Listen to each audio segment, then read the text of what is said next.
A lot of stuff to get into and talk about today. We'll talk some Royals. We'll talk some NFL football, some basketball along the way. Maybe talk a little bit about the Ponies today as well. 913-912-4810 is the text line to join us. 913-912-4810 text line to be a part of the show, part of the conversation. I enjoy Ian Eagle. I think he does a great job. Brunson Burner ignited. Also, good God, what a stop. And not even a step back, just stop, crossover between the legs, and losing. The worst thing is when you get juked, but you lose your balance a little bit, and then the edge of your foot hits the court. There's no coming back from that because it's not like you were juked that bad. No. It was that you went to plant, and the edge of your foot hits the court first, and you lose your balance.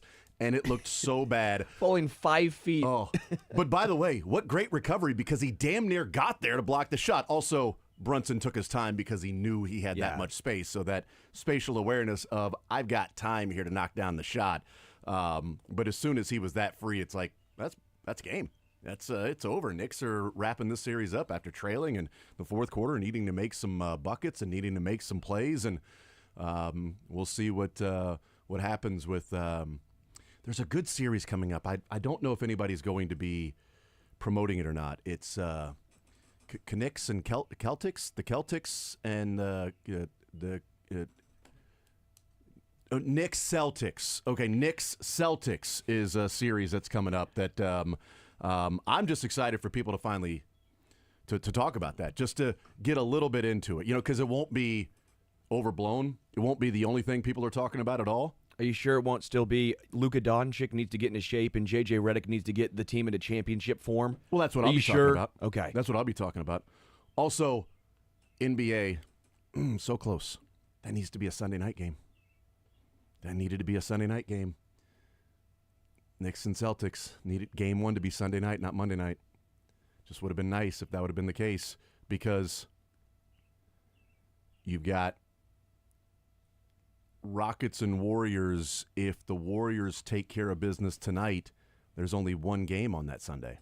Yeah. And that'll probably be an afternoon game. And can you imagine if game one, Sunday night, Knicks Celtics in the Eastern Conference playoffs? Be a pretty big bonanza, especially if the NBA is going to get Cavs and Oklahoma State in the NBA Finals. They need all of the pub and the eyeballs that they can get along the way before the NBA Finals if it ends up being Cavs. If OSU makes it to the finals, I'd be shocked. What did I say? Oklahoma State. Yeah, Sorry. if they make it, Mick is gonna, hell of a turnaround. Mick is going to be thrilled. Man, I guess Lund was the right choice. He was the right choice to hire as a coach. Good job. I always said an Oklahoma State coach would eventually coach in the NBA. I just thought it would be Bill Self. I didn't know what would happen. Yes, if Oklahoma City and Cleveland are in the NBA Finals, the NBA needs all of the eyeballs that they can get along the way. Fun games last night in the NBA Finals, and Clippers tie it up against the Nuggets, and they've got a Game 7 coming up, which is always fun. And we were very close to Game 7, Detroit, New York, back in New York, the Mecca of basketball arenas at Madison Square Garden. But that's not the case because the Brunson burner was ignited for 40 points last night in the game winner with just a few seconds left to knock off the Detroit Pistons and win that series. And it's going to be I don't know. Knicks fans are interesting just because, like, the frustration throughout the entire series while they win in 6 games because, they should have won in 5 or swept or whatever in their minds. But you win in 6 games. It's like, Thibodeau's an idiot, man. There's no reason for this to even be a series. Knicks are better at every single position. We'll see. I do also, by the way, real quick, just as an aside to then transition into baseball. Do you think it's coincidental, or if there's correlation causation, that the salary capped leagues, the New York teams don't just dominate, but the non-salary capped leagues, when you can just pay for however much you want, that they are pretty good in those sports, the New York teams? You think that's a coincidence? Besides the Mets. They still pay for it. They still been to a World Series. I mean, is that a coincidence, or is there something to that where you've got a lot of money and you can just pay for a lot of the players as opposed to a salary cap league when you actually have to be strategic about what you do? I don't know. I think that's probably just coincidental. It's got to be, right? There's nothing to that at all with the that L.A. and Yankees and Mets and Dodgers and all of that stuff. And then the NBA, you have Chicago, who has not been good since Jordan, and you have... Aren't the Chargers in L.A.? Yeah, they are. Although the Clippers are too. It's like the Clippers are the Chargers, and the Knicks and the Clippers Lakers are pretty good, and the Rams. Though, man. Don't sleep on the Clippers. Yeah, but they're not the Lakers. No, but they did the rebrand, and they have a new stadium or new. Such a bad rebrand too. Oh, I love the Clippers. What they did. I don't know. They should have really rebranded as barbers. They should have rebranded as barbers. That would have been better. What used to be funny is when Clippers, like actual like scissors and everything. That would have been a great rebrand. It was just the Been same smarter. logo as the Lakers, except it was white and red. Like that's the first one I can recall. Yeah, it was They should have just left it just at the that. LA, You already- right? Yeah, Yeah, it yeah. was. But I love because they went all in on like the black and white with like the White Sox script, and it was atrocious. Now they went all into the boats and the clip. Like it's cool, and the new arena's badass with it's a college true. feel. Is it Steve Ballmer? Is he the? Yeah. He's a great owner. What's I might just be dumb here, which is perfectly fine. What is the logo in the middle of the sea? It looks with like the new logo? It's a boat. It's a It's a clipper. boat. Okay, Yeah. it's a schooner. It's a you dumb bastard. It's not a schooner, it's a sailboat. Oh, yeah, that makes sense, yeah. I never studied it enough to really care. That's why I said it was cool. It's a unique logo. It's cool. Definitely unique. It is definitely unique. All right, 913-912-4810 is the text line.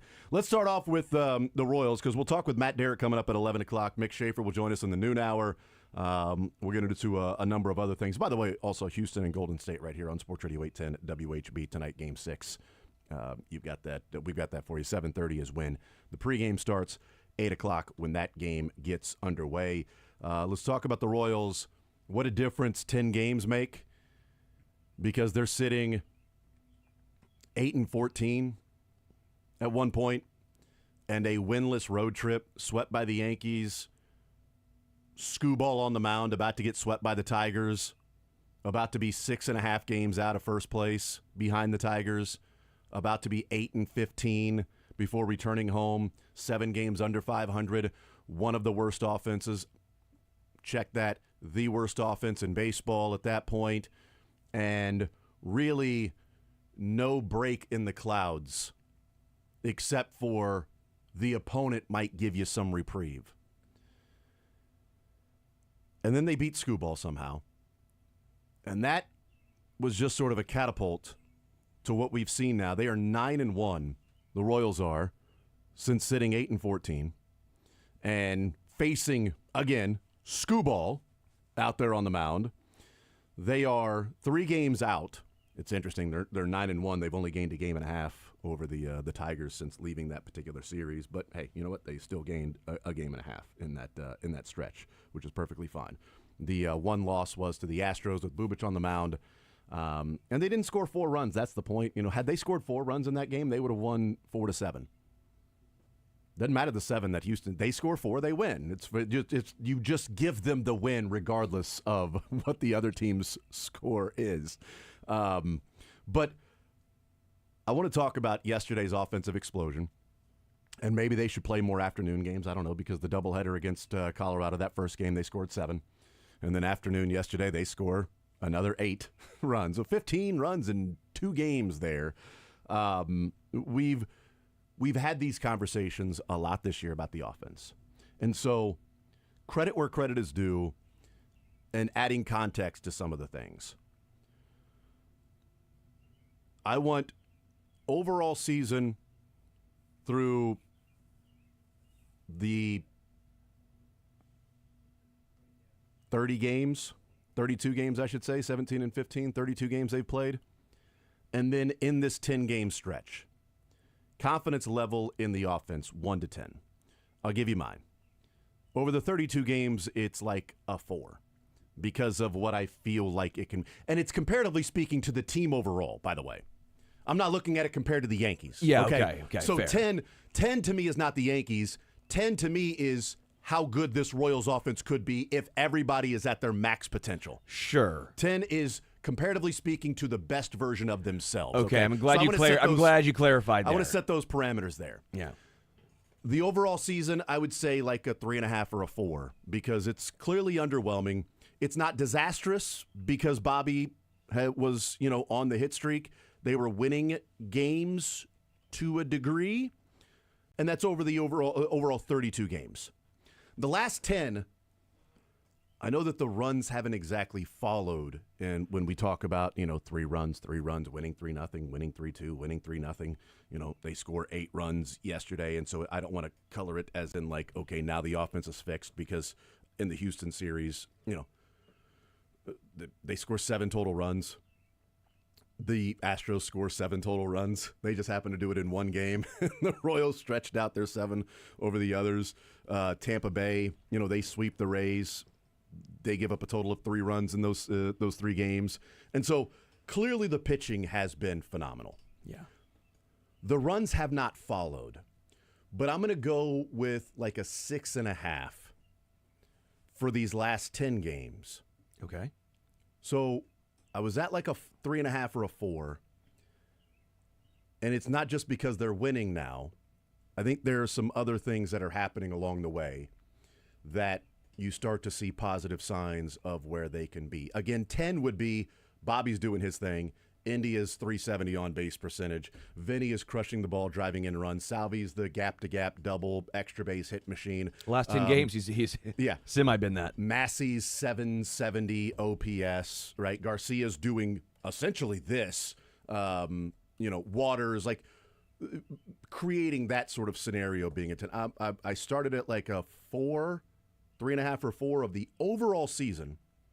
And in these last 10 games, a lot of it based on the pitching. I know that. But I'm up to like a 6, maybe a 6.5 for some particular reasons. But Sterling? By the way, Salvador Perez now, you don't know where he's at in doubles in Major League Baseball this year? Is he leading?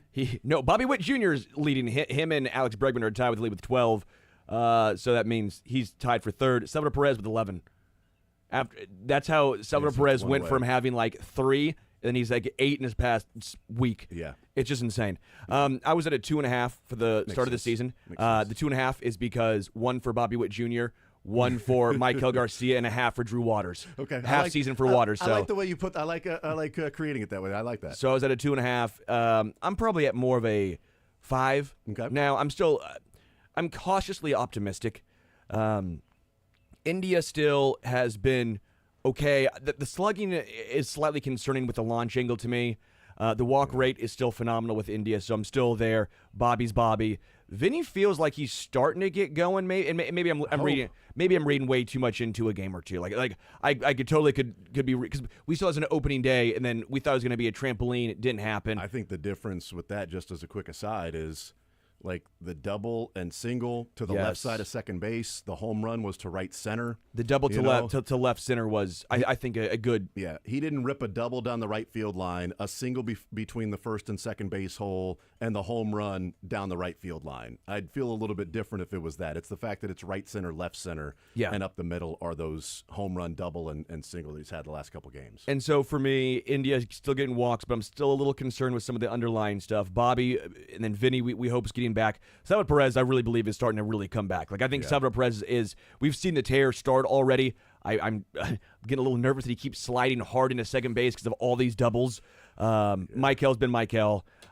The bottom of the lineup, though, still is fairly concerning, but Freddie Fermin has picked it up because to start the year, he was batting like 120, and we were all nervous, at least myself. I feel like we weren't talking about Fermin, but he'd been an underrated aspect of last year's run was the consistent. He's not going to be a power guy, but he hits a lot of singles, and we're finally starting to see that come back.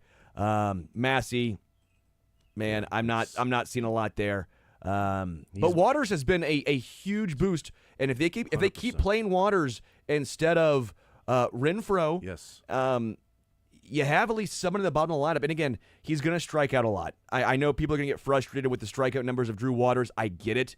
He's not going to be a guy that, if runner on third, less than 2 outs, that's probably one of your last choices of a guy you want up there. That was rough. But and Cano was rough in the same situation, and that's a guy that's he's going to come through in that situation. And that was that 2-2 pitch that he swung at his feet was just brutal. But anyway. If you understand where Drew Waters is and who he, even the deficiencies in his game, he's a huge boost in the outfield for what he can do defensively, offensively, a little bit of power here and there, and the speed.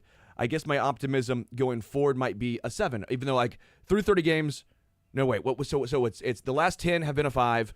My overall 32 games are 2.5, and I think my optimism going forward is more or less maybe a 7. Maybe I'm looking too much into a couple games here, but I'm starting to. They're going to turn this around at least a little bit. I think so too. Would it surprise both of you looking at the American League Central here if the Royals lineup as a whole is 2 points off being the second highest average in the Central? That would be shocking. White Sox, of course, are near the bottom. White Sox, of course, are leading. Yes. The Royals are actually a few points ahead of Cleveland right now. They're 1 point behind Minnesota. Detroit's about 248. The Royals are around 234 right now. That's still not a good average. You don't want to be, parading that around. But the fact they survived this 32-game stretch where they saw a lot of good pitchers, they saw a lot of good teams, they had some tough road trips. Now is their opportunity, really, over the next 6 or 7 games here against Baltimore, who's got a bottom 3 rotation in all of baseball, and the White Sox at home, maybe to take some of this momentum that they could have started yesterday. There are still glaring holes of this offense. We all know that, but we keep going back to, well, do we believe Jonathan India is going to be a 217 hitter? Do we believe Vinny's going to be a 180 hitter? And not that yesterday is going to do anything for us. Like, Vinny's got to follow up a 2-hit game with multiple 2-hit games before you can go, oh, he's finally starting to see the ball well. He's got his timing down. Jonathan India has a 440 OBP in his last 7 games. He's gotten on base in all of those last 7. The slug is a concern for me for sure. He also slugged south of 400 last year, too. So he's going to be a singles hitter, an on-base guy. It's probably what we just have to expect from it at this point. You want him to have more than no home runs through 32 well, games. 264 slugging's that's where it's bad right now. The doubles I thought were going to be a huge thing for him this year. I just don't know how much higher it's going to go, but the OBP is what I'm going to be looking at. To me, the bottom of the lineup right now, I mean, Drew Waters, of course, is somebody that has been a pleasant surprise. I don't want to go as far to say it's a small sample size. It's more than it was last year, and there is something to take away from it. Yeah, go ahead. Thirsty. And Kyle Isbell is hitting 250 now, at least for the time being. So the bottom of the lineup has done a little bit better. It's why you've seen them go 9-1 over the last 10. The rotation, they've got the second lowest ERA in the American League. Their bullpen's the 5th lowest in the American League. All of those things are coming together. That's when you get stretches like 9 of 10. But to me, this offense, maybe this is going to be the breakout. They needed this yesterday. Shane Baz is a damn good pitcher. He gave up 8 runs in his previous 5 starts. Every single player in the lineup got a hit yesterday. I told you, the Royals are great against good pitchers. They're bad against bad pitchers. That's what it is. And if you want a fun stat for the AL Central, because I like that one. And by the way, Biggio doesn't count because he was pinch hitting. Yeah. So everybody that started the game in the lineup got a hit yesterday. The Guardians, who are 18-13, and the White Sox, who are 8-23, have the same run differential this year. Yeah, same run differential, and they're 10 games apart. Yeah. Here's where my optimism grows in terms of these last 10 games. So I said that I'm like a 6.5, 6.5, but you going with 7 in terms of moving forward. I like that as well.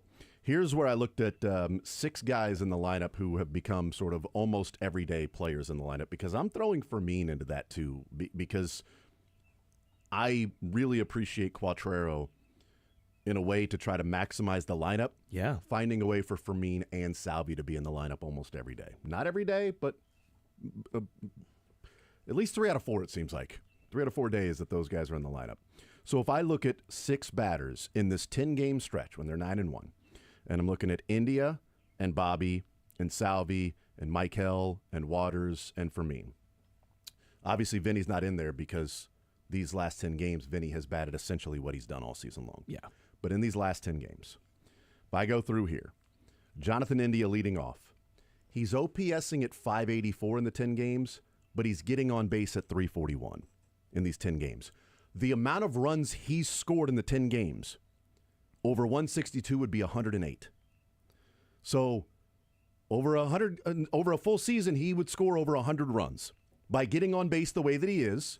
Bobby doing what he's doing. It's a 10-game stretch. Well, and Bobby, I think he's been better with runner in scoring position, which is a big change too. So number 2 in the lineup, Bobby Witt in this stretch, in the 10 games, batting 351, getting on base at 444, slugging 514. The man is OPSing 958. All right, the number 2 hitter. So there you go. 10 games. You got an on base for India at 340. Bobby's on base of 444. Love it. Vinny then brings it down, except for a couple of games. And even the couple games where he batted 7th. Salvi batting 4th in these 10 games. 343, 361, 543 for a 904 OPS. Okay? Is Salvi better when he doesn't walk? I mean, think of that. Like, because early in the year, he was like, we're like, well, at least he's walking a little bit. Well, by the way, in these 10 games, he's only struck out 3 times. Yes. Is he just better when he just swings games. early and counts? He's just like, nah, I'm not walking. He has 3 strikeout games often for a stud player. He's got 3 strikeouts in these 10 games total. Michael Garcia in these 10 games, batting .360, getting on base at .390, slugging .487, and .887 OPS. Freddie Fermin, batting .318, getting on base at .350, slugging .364, .711 OPS for a backup catcher and bottom of the lineup. Love it. Drew Waters in these 10 games, batting .378, getting on base at .410, and slugging .622 for a 1.032 OPS in these 10 games. So while the runs are 2 and 2, they've got some holes in the lineup that I think have affected why the runs are as low as they have been, whether that be Vinny at times or Massey or Isbell or when Baggio or Canna have had to play. But if you go through that and you say India's getting on base at .340, Bobby's OPSing .958, Salvi .904, Garcia .877, Fermin .711, and Waters .1.032 in these 10 games, the runs don't match what those numbers would say because other guys haven't been picking it up along the way that these guys have. Sure. I am not saying that's what these guys are going to do. But I would say India's closer to the .340 on-base percentage he's been the last 10 games than the .290 or .300 at times we saw early on in the year. Garcia at this point last year was already slumping. Yes.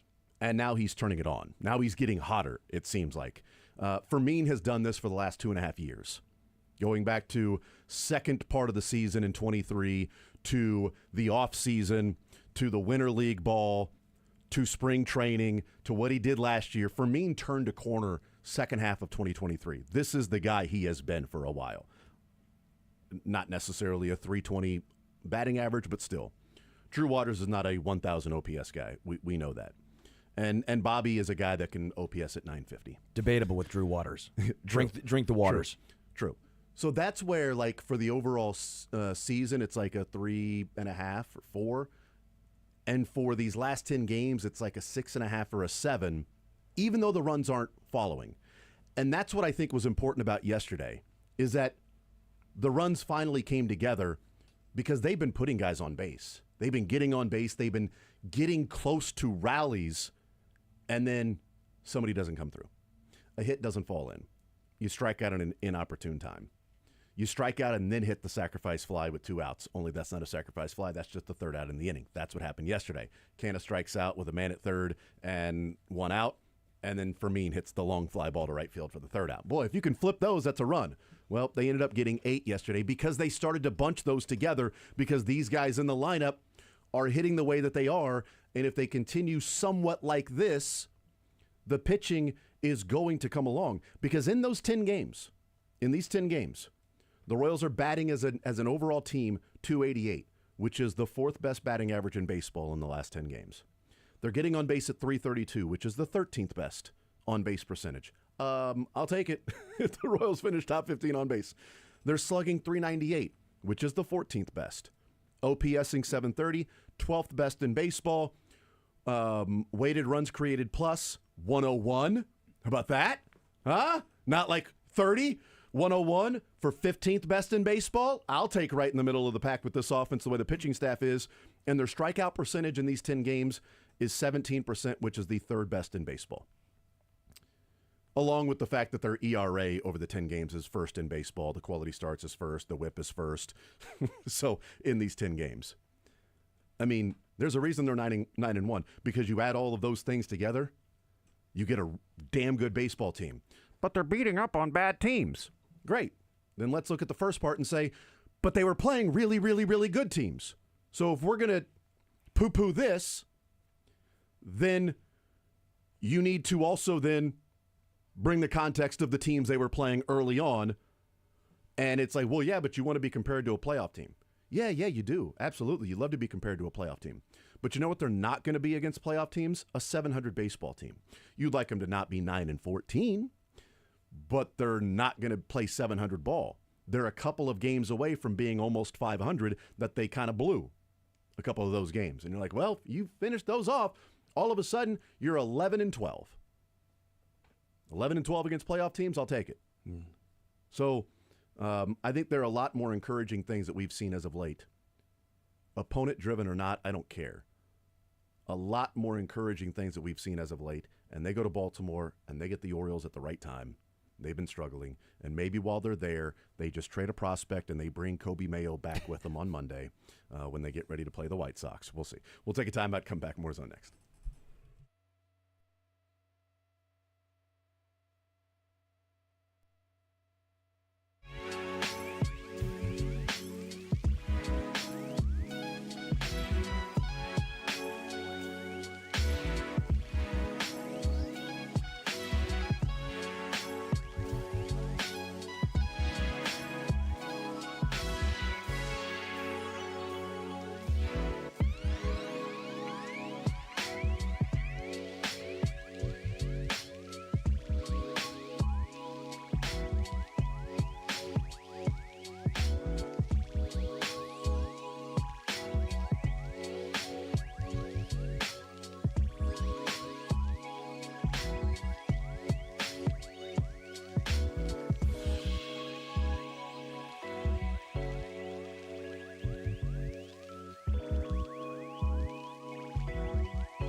All right, we continue right here on Sports Radio 810 WHB. Jason Anderson with you, Sterling Holmes, Dylan Michaels, Jack Johnson.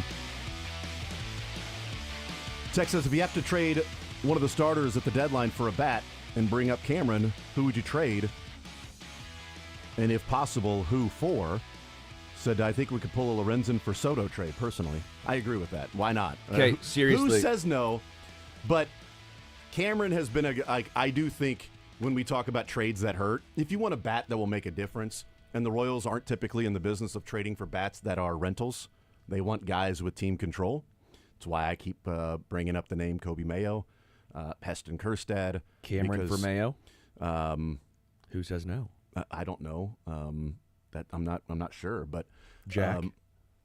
But here's I would say the Orioles would say no Yes. for Cameron for Mayo, because I think they can get a lot more than Cameron for Kobe Mayo. Pitching though. Yeah, a guy that he's either going to be a great 4A player or Austin Riley. I don't know that there's really a middle ground for Kobe Mayo in his career. It's like he's just going to be this guy that toils back and forth and never really finds it and runs into some from time to time and hits like 20 fountain home runs and then back and forth.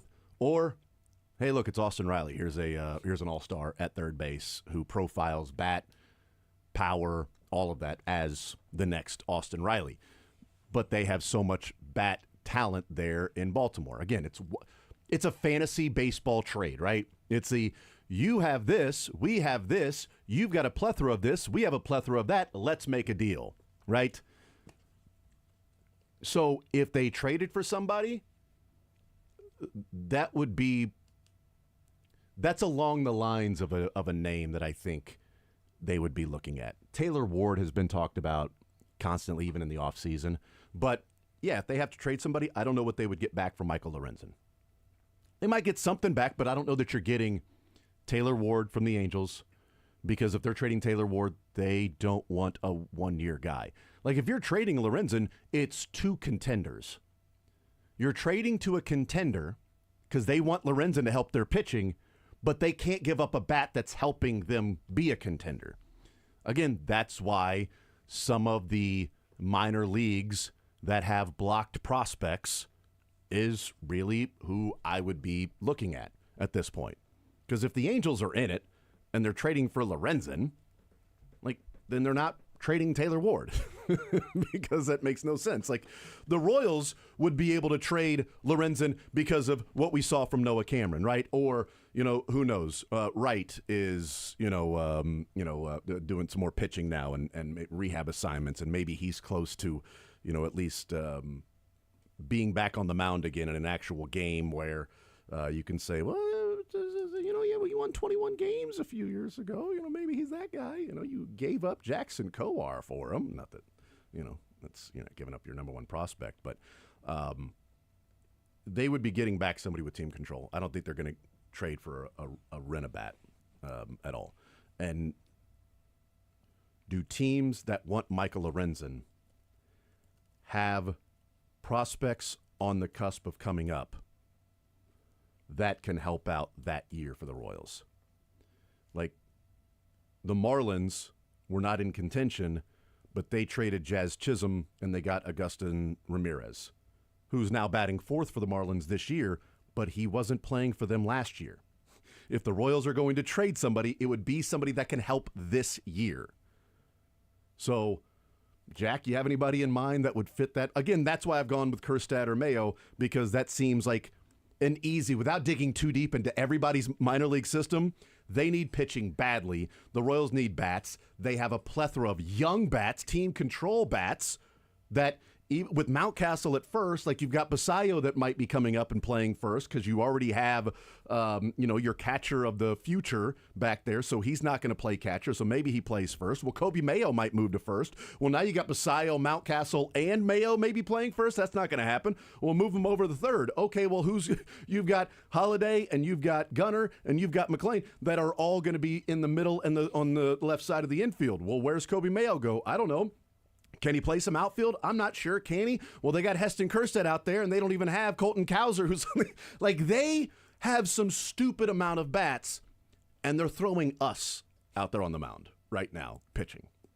I would say that if they were looking into, let's say, trading Lorenzen to get a spot open for Noah Cameron, which I would be floored if the Royals did that. If Lorenzen was pitching well, they would say that, come August and September, we might go 6-man rotation. We also just want to know that we have a reliable 6 starter in our back pocket. But if they were to entertain what if Alec Marsh comes back and is healthy? Then maybe they go. Maybe you can. Okay, maybe we move up Cameron, and now Alec Marsh or Kyle Wright become our 6th and 7th guy. Absolutely. And if you were to trade him, you probably have to be trading him to another contender because, like you said, he's on a 1-year deal. No, team that's selling off pieces is going to be wanting to get Michael Lorenzen. And for a contender, it would come down to what's worth a, early 30s, mid 30s, number 5 starter that has how many starts left? 10 starts left on the year by the time you'd be trading. By the time you're trading him. So I'd be shocked. One name that I keep going back to because the Angels are so poorly managed this offseason, their attempt to go halfway all in, and now they're 12-18. And now Mike Trout's injured. They could have traded Taylor Ward. He's getting on base at a 228 clip. Yeah. They could have traded Luis Rengifo. He's getting on base at a 259 clip. Mm-hmm.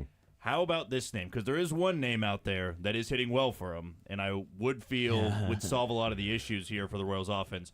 What about former Royal Jorge Soler? Yeah, I was thinking about that too. Yeah.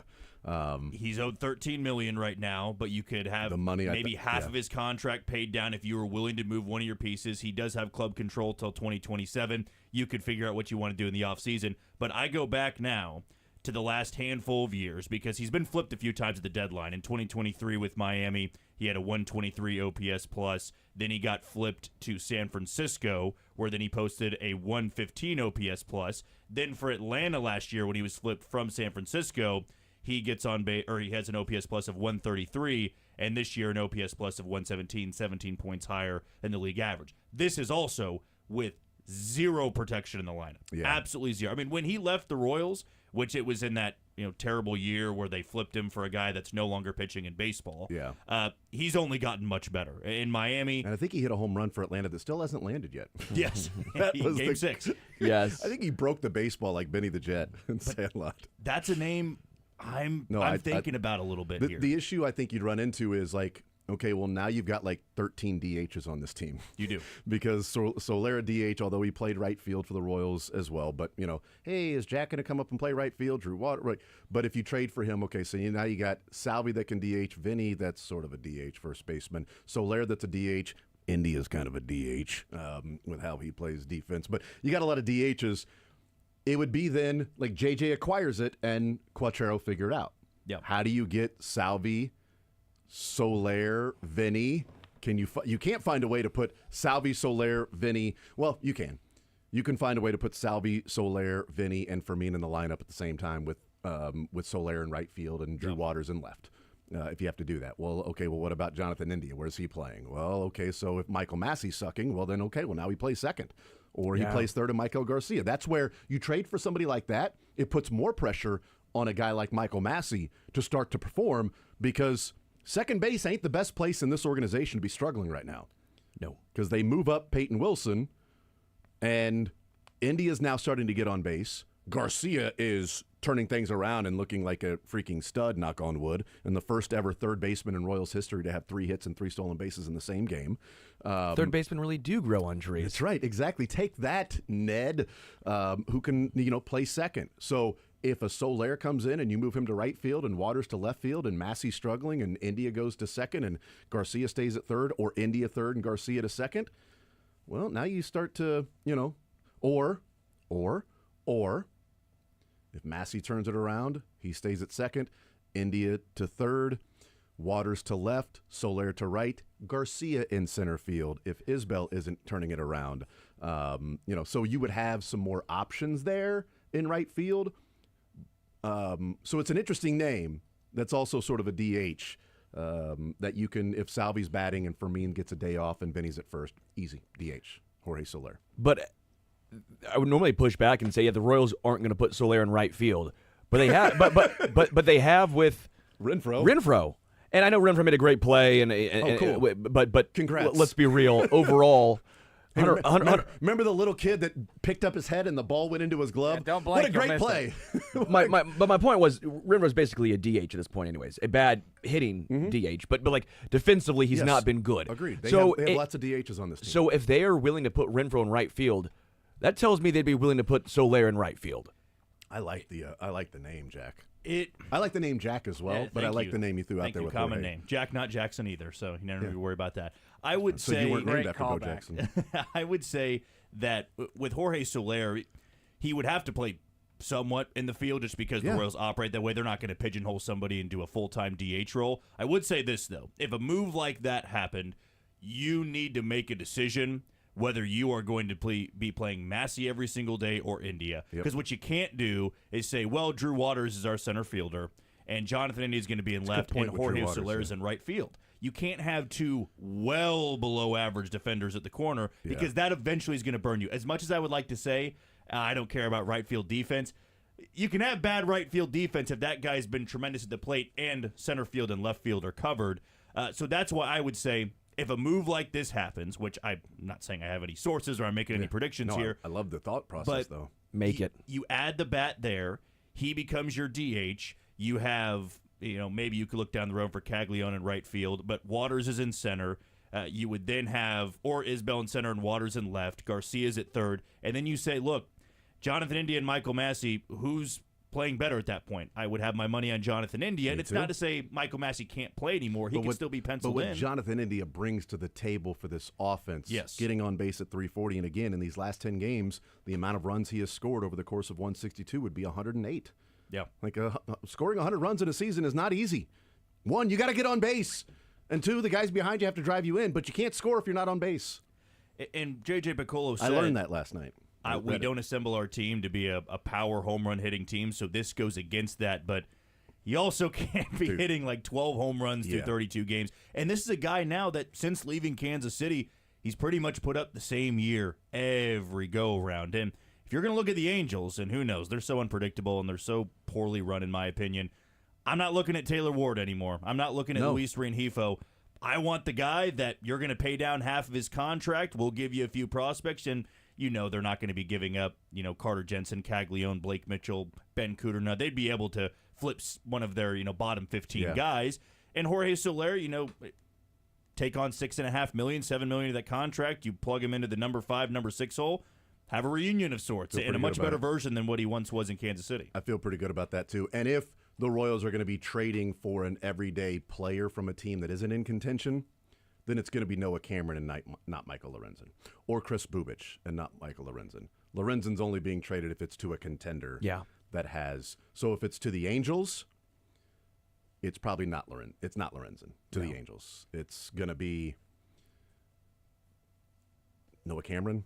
Or I think you get him for less than Noah Cameron. I think Noah Cameron's the top 5 prospect in the Royals but here's the, system. That's fine, but here's the thing.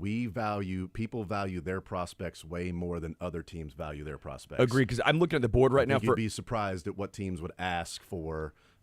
If it's Soler, they would be like, Noah Cameron or Jorge Soler. This guy's got team control. You've got him, and it's going to help you out. And you're not even using Noah Cameron, and we're not trading this guy for a rental player. We're trading this guy, so we've got other guys that we've got on the line. Jorge Soler is a coveted guy. He's because by the time the All-Star break comes around, he's got 6 home runs already. He might be at 22.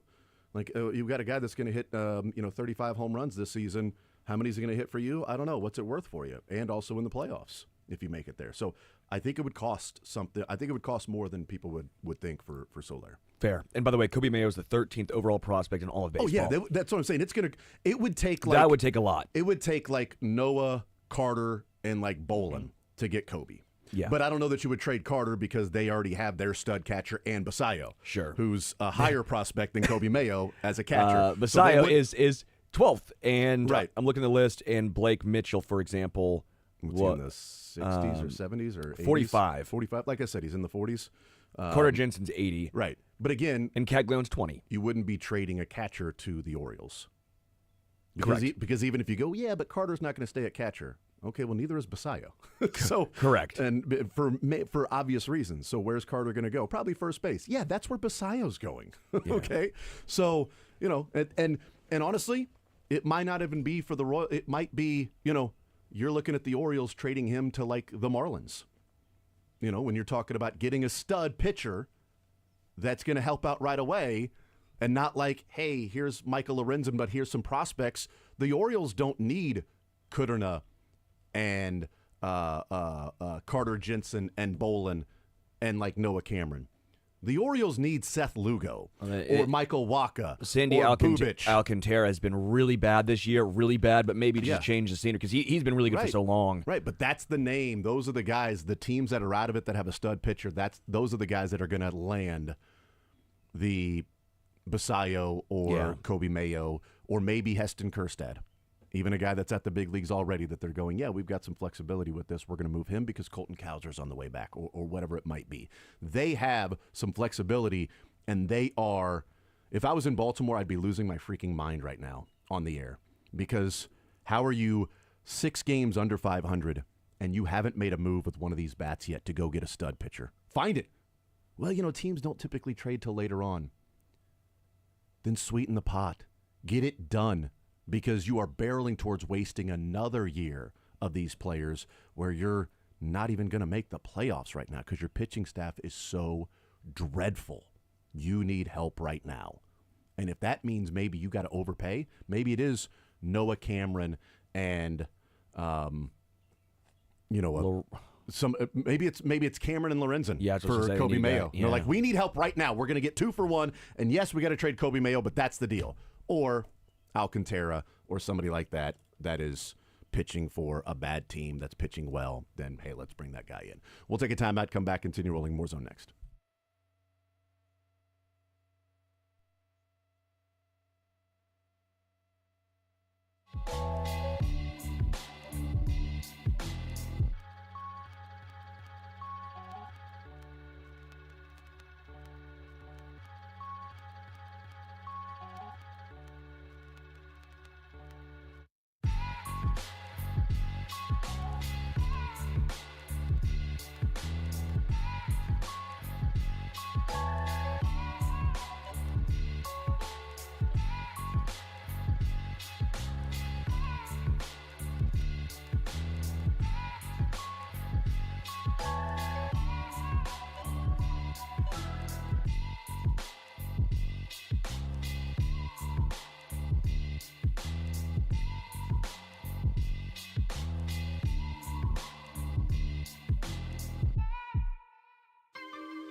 go. Shams Charania breaking. Greg Popovich will no longer be head coach of the San Antonio Spurs, is transitioning full-time to team president. The iconic Popovich, Basketball Hall of Famer, NBA's all-time winningest coach, led the Spurs to 5 championships. No longer coaching in the NBA. Coaching career over. Will now be team president of the San Antonio Spurs. And Bill Self will be. No, I'm joking. That's sorry about that, guys. Sorry about that, Dylan and Jack and everybody else that just drove off the road. Apologize. He did not include that. He just talked about Greg Popovich being the team president. It's not surprising, but at the same time, I didn't know that Greg Popovich will leave the sideline except in a coffin. Thought there was a chance that, and maybe he was close to it. I don't know, and that's why he's saying I'm not going to be out there on the sideline because I will leave in a coffin if I keep doing this. That I'm just going to be team president, be around San Antonio, and the guy who is as synonymous with the Spurs as Tim Duncan and those guys is Greg Popovich. That's going to be one of the most coveted jobs that we've seen in a long time. Maybe since Cleveland came open and it was, hey, you LeBron. That's you got Wemby and Fox and Castle, and you got a lottery pick coming up. Yeah. And you got the capital to deal some other things to add to it. It will be one of the most – I think it'll be one of the most desirable jobs in the offseason of, like, any sport. Yes. NFL, NBA, NHL, Major League Baseball is the Spurs' job because of what I just mentioned and a lottery pick and the capital and resources to go and make other moves for other players. Bill Self is definitely taking that job, right? Big shoes to fill. Joking. Obviously, with Pop. He's 76, by the way, and he's had some health issues. Yeah, he has. He's had to step down, miss some games, so I'm not super surprised at 76. But big shoes to fill, but it's also not like L.A. or New York. Like, I don't think expectations are going to be as insane, even with the following of Popovich. By the way, did anyone know this? I didn't. Assistant coach at Kansas in 1986 and 87 season, Greg Popovich. He was at KU as an assistant for 1 year. So what you're saying is Bill Self and another Popovich switch. KU coach will take over for the San Antonio Spurs, and Bill Self will now be – Bill Self's boss will be a college roommate. You want to work for one of your best friends? You want to have to answer to him when you've been running a university, essentially? Like Bill Self's been the man walking around. Although if you go to San Antonio, like you're not going to New York from Lawrence. You're going to San Antonio from Lawrence. I don't know why I'm bringing up that name. It's ridiculous.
All right, we continue right here on Sports Radio 810 WHB. Jason Anderson with you, Sterling Holmes, Dylan Michaels, Matt Derrick, Chiefs Digest. 41 is the Mike podcast, joining us here in the zone on this post-draft Friday, pre-rookie mini camp Friday. That gets underway tomorrow. Matt, what's up, brother? How are you, man? I'm doing well. How about yourself? I am doing just fine. Who's your Derby pick? Who you got in the Oaks today? You'll like the heavy favorite for the Derby. It's named Journalism. I was about to say, I think there you go. don't have a 7-2. choice. You have to pick 7-2 favorite. So I mean, odds of the favorite winning, odds of any horse winning. I mean, I guess technically odds of it winning is 7-2. It's what Vegas is saying. But Journalism, Big J Journalism, big heavy favorite there.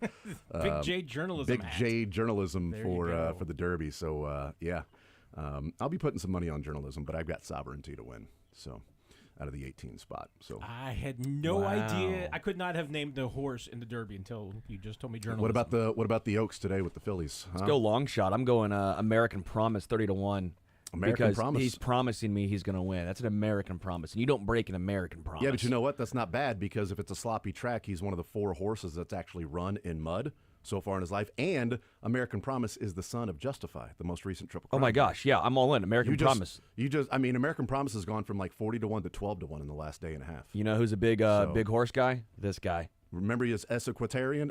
I'm an Esquitarian. Esequitarian thingy. I don't know if you knew about that. Esquitarian. Yeah. I did not know that. Yeah, big horse jump guy. You might like this one too. Publisher. What if you have Journalism and Publisher?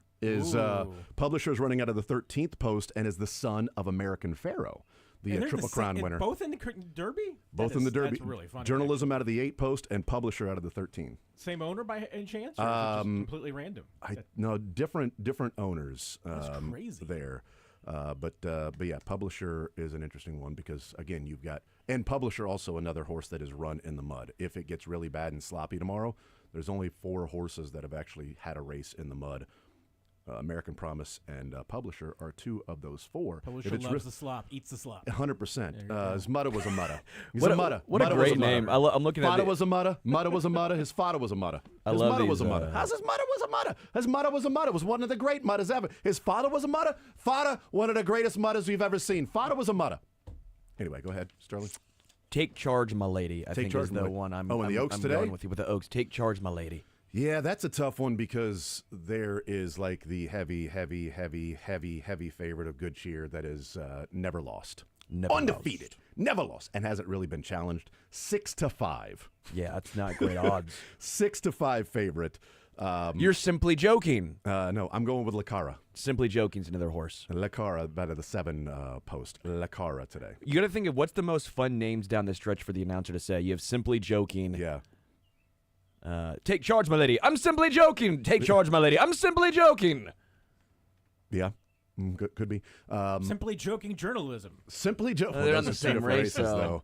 Oh, Because sorry. of the Oaks and then the Derby. My Oaks double is Lacara and Sovereignty. Neither are the favorites. Lacara, Sovereignty, Oaks, Derby, double. But the names actually do matter because, what year was it where I'll have another one? And I'll have another's odds kept going down and down and down because people were drinking. And they're like, put money on I'll have another. And then I'll have another one. it was like a 25-1 horse that ended up going off at like 8-1 or something like that. It's like, because people were just like, I'll have, and anybody that didn't bet it was like, so stupid. How did I not put money on I'll have another? I'm drunk anyway. Anyway. So horse racing and drafting. I should have asked Brett Veach last week during the draft. He's a horse guy. Big horse guy and an F1 guy. So I don't know what he's going to do. I mean, he's got. He doesn't have to be here Miami. this weekend. He's a got racing Miami guy. F1, I think he he's goes to got the Indy horse 5 as racing. well. He's got. So he can be at the Derby tomorrow he's and got then at rookie the mini camp. I mean, But he doesn't have to be at the rookie minicamp. The coaches, he did his job. He's done his Here job. are your players. You figure it out, Andy. It's not like Andy Reid wants to go down there. Like Brett can go to the Derby, and then also like what time is the rookie minicamp tomorrow? What time you got to be there? Remember, I want to say it's like 1:15 practice. Or Oh, something. in the afternoon. I think I don't remember. Okay, well that's disappointing. Because post time for the Derby is like 5:57. So I was thinking maybe like an 8 a.m. practice, and then he gets on the private jet, borrows it from Patrick, and heads right down to the Derby, and then goes in and heads up to the mansion or Millionaires Row, wherever he wants to sit. I'm not judging. I don't know. And then heads there with Kelsey and whoever that might be at the Derby tomorrow, and then the Grand Prix on Sunday. So, yeah, you're right about that, Brett Veach. We should have Brett Veach on just to ask him who his Derby pick is. Exactly. You should absolutely try and get him on the show every year for the Derby. He's Yeah, it's so absolutely stupid. Hey, Brett, if He's you're absolutely listening, great. we What will a not. missed opportunity. Brett, we're not going to ask you a single Chiefs question. Brett Veach, come on. Not a single Chiefs question will be asked of you. Hey, Todd, Lebo, can you reach out to Brad G to see if, or just text Brett? I'll just text Brett Veach. I'm joking. Can you reach out to see if Brett will come on for 5 minutes just to give us his Derby picks? Nothing about the Chiefs, just Derby picks. Hold on, you're going to waste a Brett Veach availability on your show for the Derby picks? Yes, because he wouldn't come on otherwise. So that's how we get him on. While I have you on, what do you think about this guy, huh? Let's go with the horse out of the two-post. Omar Norman Lott. The two-post is in the second round, I mean. This guy really works from the inside, right? Kind of a closer type. He can work in the slop. And him lining up right next to the 95 post. What does that do for this particular race? We know Josh Simmons is a thoroughbred, but he has that injury. Is he going to get back in time for the race, or the vet's going to scratch him like Grande? Yeah. I mean, Jalen Royals coming out of the 15 post, how does he work through traffic? Because it's the rack, the yards after catch, working through traffic. How would you handicap his journey and what his trip might be if there is heavy traffic and he gets bumped around? Jalen Royal seems like a guy that can last the entire race for the Derby. What do you think there, Brett? If it's rainy and muddy, can Ashton Gelati get off the line? I love it. Well, Gelati's from Louisville, so he's familiar with it. It's his home track. Yeah, Gelati's the guy that you would probably go with on that one. He's been to the Derby a few times, probably. Maybe we ask him. You should ask him tomorrow. Ask Ashton Gelati tomorrow who wins the Derby. Who's his Derby pick? The guy's lived in Louisville for 4 years. He better have one. Exactly. All right, so let's talk. You know what? We'll get into the draft, but I want to start with this because we haven't talked about it this week. Bill Moss going into the Hall of Fame. Yeah. And so, obviously, I in getting ready to say this, clearly don't pay as much of attention as I should of those that are already in the Hall of Fame or the Ring of Honor for the Chiefs. I thought he was already in. So when they announced Bill Moss, I'm like, holy bleep, he's not in yet? Like, it was one of those, like, really? And kind of cool that Grunny and Moss, the last 3 years, have kind of gone in around the same time. Now you just need Frank Bull and Dave Stewart for the entire crunch time to be there on the in the Ring of Honor. But Bill Moss going in, what's your reaction to that? Besides mine being like, he's not in yet, and he's not. Well, damn, good job, about time. Yeah, it's really cool because when you see that, and like Grunny, I mean, you got to see guys that truly appreciate it. I mean, it means something to them. And everything. I heard and it. With Moss was really emotional. I mean, and he told us that the two best phone calls of his life were the one where Lamar Hunt called him to tell him he was being drafted number 5 overall, and then the second best phone call was when Clark called him and said he had to pull over on the highway. Awesome. Just because of little emotions and and he said, hey, you get a call like that and it just makes all the aches and pains and everything goes away a little bit, and it does. It means a lot to those guys, and so it's fun. I mean, it really is when guys like that. And I remember, I mean, Bill was a part of that Chiefs defense that was amazing when I was growing up and I was a kid and everything like that. I say a kid, I mean, I was still in my 20s, I guess, when Bill was playing in college, but. He had a great career, and and hey, defensive tackles don't usually get all the big numbers, especially when you're a 3-4 guy. His job was to make it easier for Derek Thomas and the guys on the outside, and I think Clark even said it. Hey, those guys will all tell you, and I'm sure Derek Thomas would tell you too. If he was here, he couldn't have put the numbers he did if Bill Moss wasn't doing what he needed to do on the inside. What a great draft too, Bill Moss and John Alt.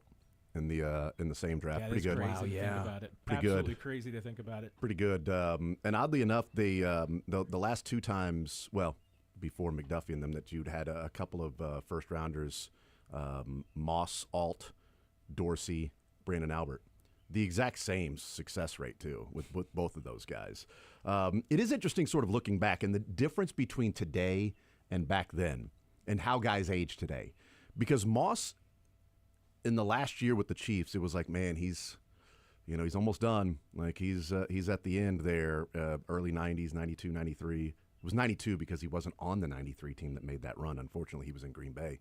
But the 1 year in Green Bay's last year he played, and he was 31. And it's just like the difference of today with the wear and tear on the body back then, the practices, the two-a-days.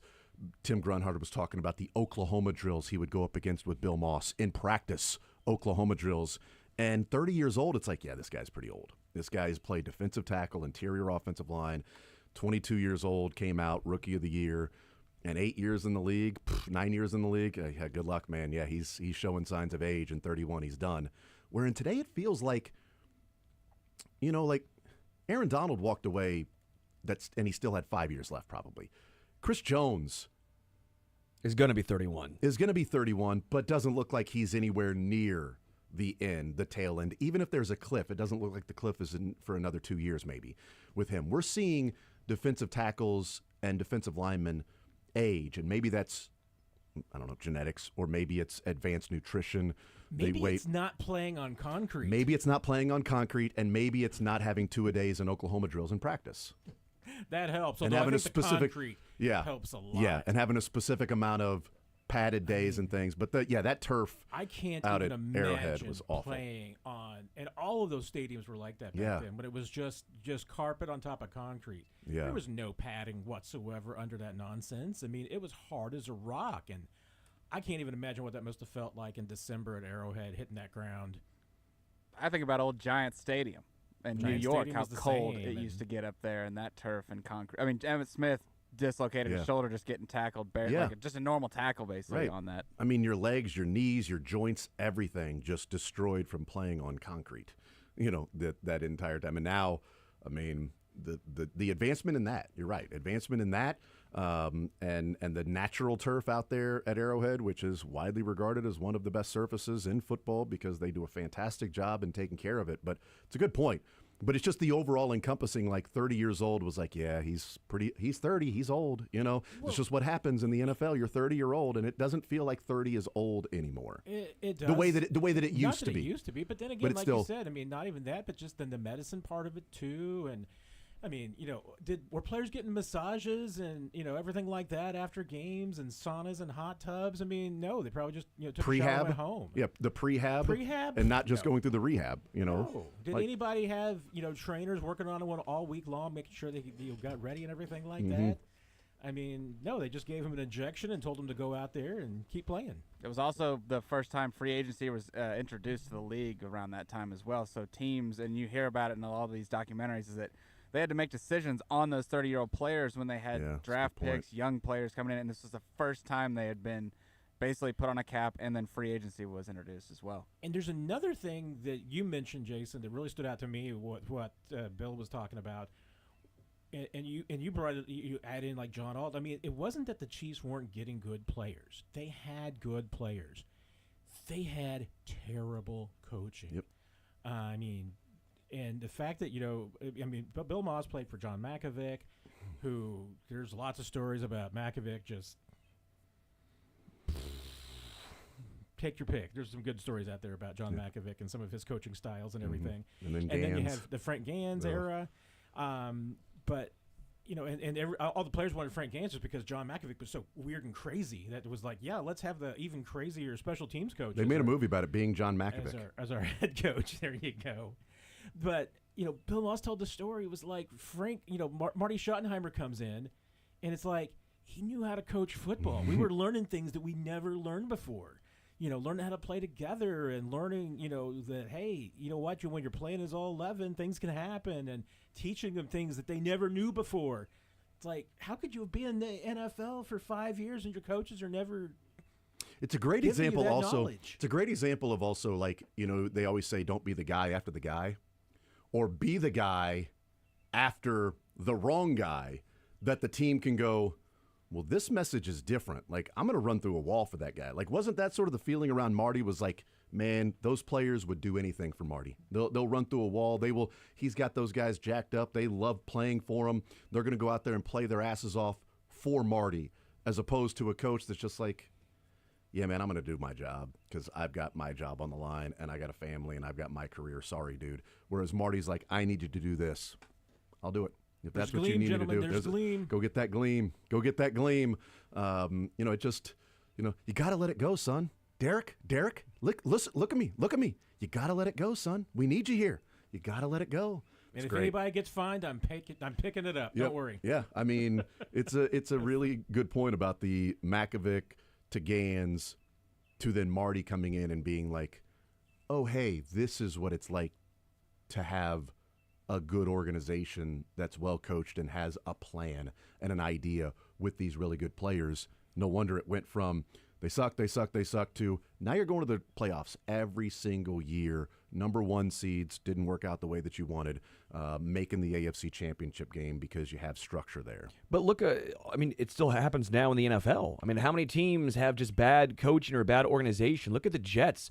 Look at Adam Gase got multiple opportunities. Josh McDaniel, right, for the Raiders and the Broncos. You really see how much a coach makes it. I mean, and to kind of Dylan's point here, I know you're a huge Sean Payton guy. But look at the Broncos. They got Sean Payton, Yeah. and they even had the albatross of a Russell Wilson contract, and at least they were respectable. Like, that's why I said Pete Carroll going to the Raiders, you got to take him serious now. As much as Antonio Pierce, the players kind of liked Antonio. That's the Frank Gans. Yeah. It's Antonio, the Romeo Crennel. hey, no, think about that. There you go. Makovic was McDaniels. You had Frank Gans and Antonio Pierce. There's your okay. Well, at least he's not that guy. And then now Pete Carroll good call. is the like that. Marty Schottenheimer. I like that. Now you're saying the Raiders are going to start winning the AFC West. Good In call. about 30, well, No, about 3 or 4 years is what you're going No. with, man. I mean, they're a few years away from winning the West. I and was going proud to of the- myself for having a good comp there. like Okay, it. I No, think that was fair. Yeah, you're finally competent around here. Dylan, Thank what God. do you think? Was that a good I'll give you credit. national GM? I liked it. You can do that for a lot of people, yeah. Like that, replacing a bad coach is typically what a good coach does when they hire him because they were replacing. But you can replace a bad coach with another bad coach, though. No, I agree. mean, I'm you saying can though, certainly like, do that. yeah, you're going against the grain of history. Like Raiders, that is a good comp because their history is not great. Yeah. It's a right good now. coach, and you know what? What else do you need? You need a good quarterback. Yeah. And I mean, I grew up. The first Chiefs quarterback that I really remember, because I mean, I kind of remember Steve Fuller because I think he was the starting quarterback when I was at least old enough to kind of be aware of football's existence and everything. But then Bill Kenny comes in, and so.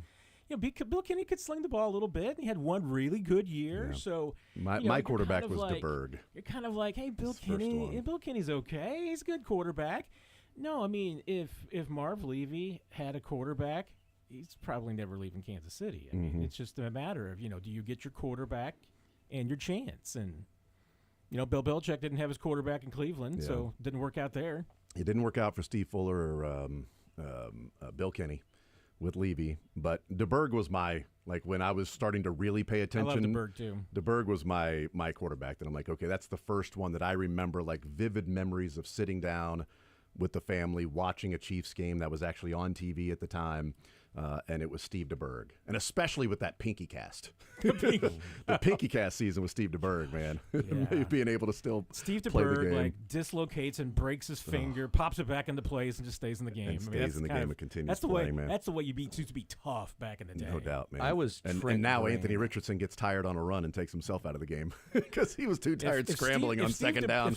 And that wouldn't surprise me if he did. I mean, if Steve DeBerg tore his ACL, he'd stay in that game. He tried to, yeah. I was Trent Green. That was it 01? Champagne problems. The 01. first quarterback you remember Oh, watching 7. is Trent Green. At 7. Like the first time I really remember paying attention. I was probably 7 years old ish. My son's Patrick Mahomes. This is the first quarterback. That's the real. That's the. Yours is a problems. champagne. I was a champagne Yeah. of beers. I was Miller High Life. Well, it was the champagne problems. His was just champagne. We were There's Boone's no problems. Farm. I mean, that's what we were. Boone's Farm. We Yeah, were, but in- we were the boxed wine. In fairness, though, once Trent Green left, it was pretty rough for my middle school and high school. Why you tearing down Damon Heward? Like, what No, did Damon Heward ever do to Heward you? was one of the most solid ones. What did Matt Castle ever do to you? what did I Tyler I was Thigpen- thrilled when Matt Castle got here. Why do you when hate Matt Coastal- Castle got to KC? I was thrilled. I have a Matt Castle jersey still, sir. Why do you hate Coastal Carolina and Tyler Thigpen? I don't get it. Get Thiggy with it. I believed Brody Croyle. Yeah, it's Tyler Palco. Get all the See, Tylers here, man. Jason's old enough to remember this. I wish you were here for Kyle Orton. for the helicopter news coverage of Joe Montana. Yes, and dude, it was following him through town. It Dude, was that, Well- that offseason was just That was insane. unbelievable, dude. So I've been very Marcus lucky. Allen and Joe and all the same. All like, oh my God, here in Kansas City. So I've heard and seen so much footage from that. So my mom was in radio at that time, and this was a massive deal in Canada, obviously, Yes. with Joe Montana. They actually were able to name a town in Montana Joe. I think it was called like Ishmael, Montana, and they named it Joe. It's And Joseph. And they flew listeners out Yeah, to Joe Montana. I remember that, Yeah, and then yes. they had them all there. So That is yes. pretty cool, though, by the way, that's such a memory around here, and your mom is the one that was part of naming that town in That is Montana. pretty cool. That's That is pretty pretty awesome. cool. Not going to lie. I remember the big deal about the fact that there were, radio stations in San Yeah. Francisco and California that were a part of the Chiefs network, Yeah, that's true. so people could listen to Joe Yeah. Montana games. My mom always told me that if you There was- cry, I'll give you something to cry about, you little There was bastard. 20 But your mom did that cool thing with Joe Montana, too. So in a town of 22 residents, by the way. Yeah. They all banded together and voted. why so- wasn't it 19 and or they, 16? was it called the Ishmael or was it called? Yeah, it's May. Ismay. And then they Ismay. flew the Right. It's the 22 The people. smallest town in Montana as well. They flew those people out to a Chiefs game. By the way, what happens if there's a tie? That's an even number, 22. So if it's 11 and 11, yay, nay on that. Oh, Oh, yeah, wow, right. good call. Yeah. Well, you got the mayor. That will be the deciding And then I vote. guess Joe gets to vote, right? But what's it's only right. It's He only does fair. now. Yeah, Well, right. It's true. Not then. what's Joe, what do funny- you think on that sewer referendum?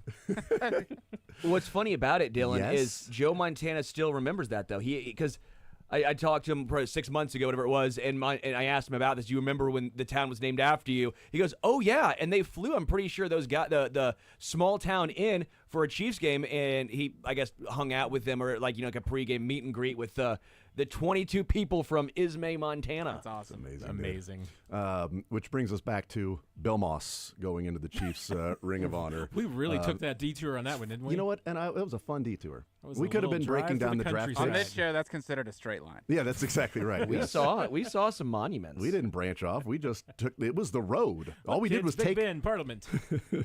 Can't get left. I can't get left.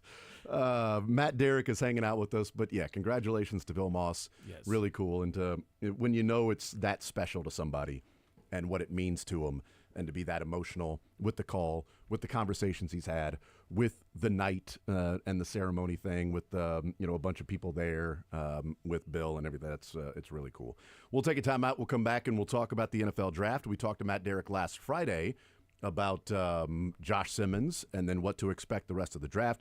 We know what happened there. We'll get into some thoughts on some UDFAs and take a little bit of a early peek at the rest of the AFC West, what the Raiders and Broncos and Chargers were able to accomplish in their draft, what they look like as still battling for who's going to finish behind the Chiefs in the AFC West this year. More Zone hanging out with Matt Derrick, ChiefsDigest.com, and 41 is the Mike Podcast.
Hanging out with Matt Derrick. Chiefs Digest. 41 is the mic. Done. I mean, killed it, right?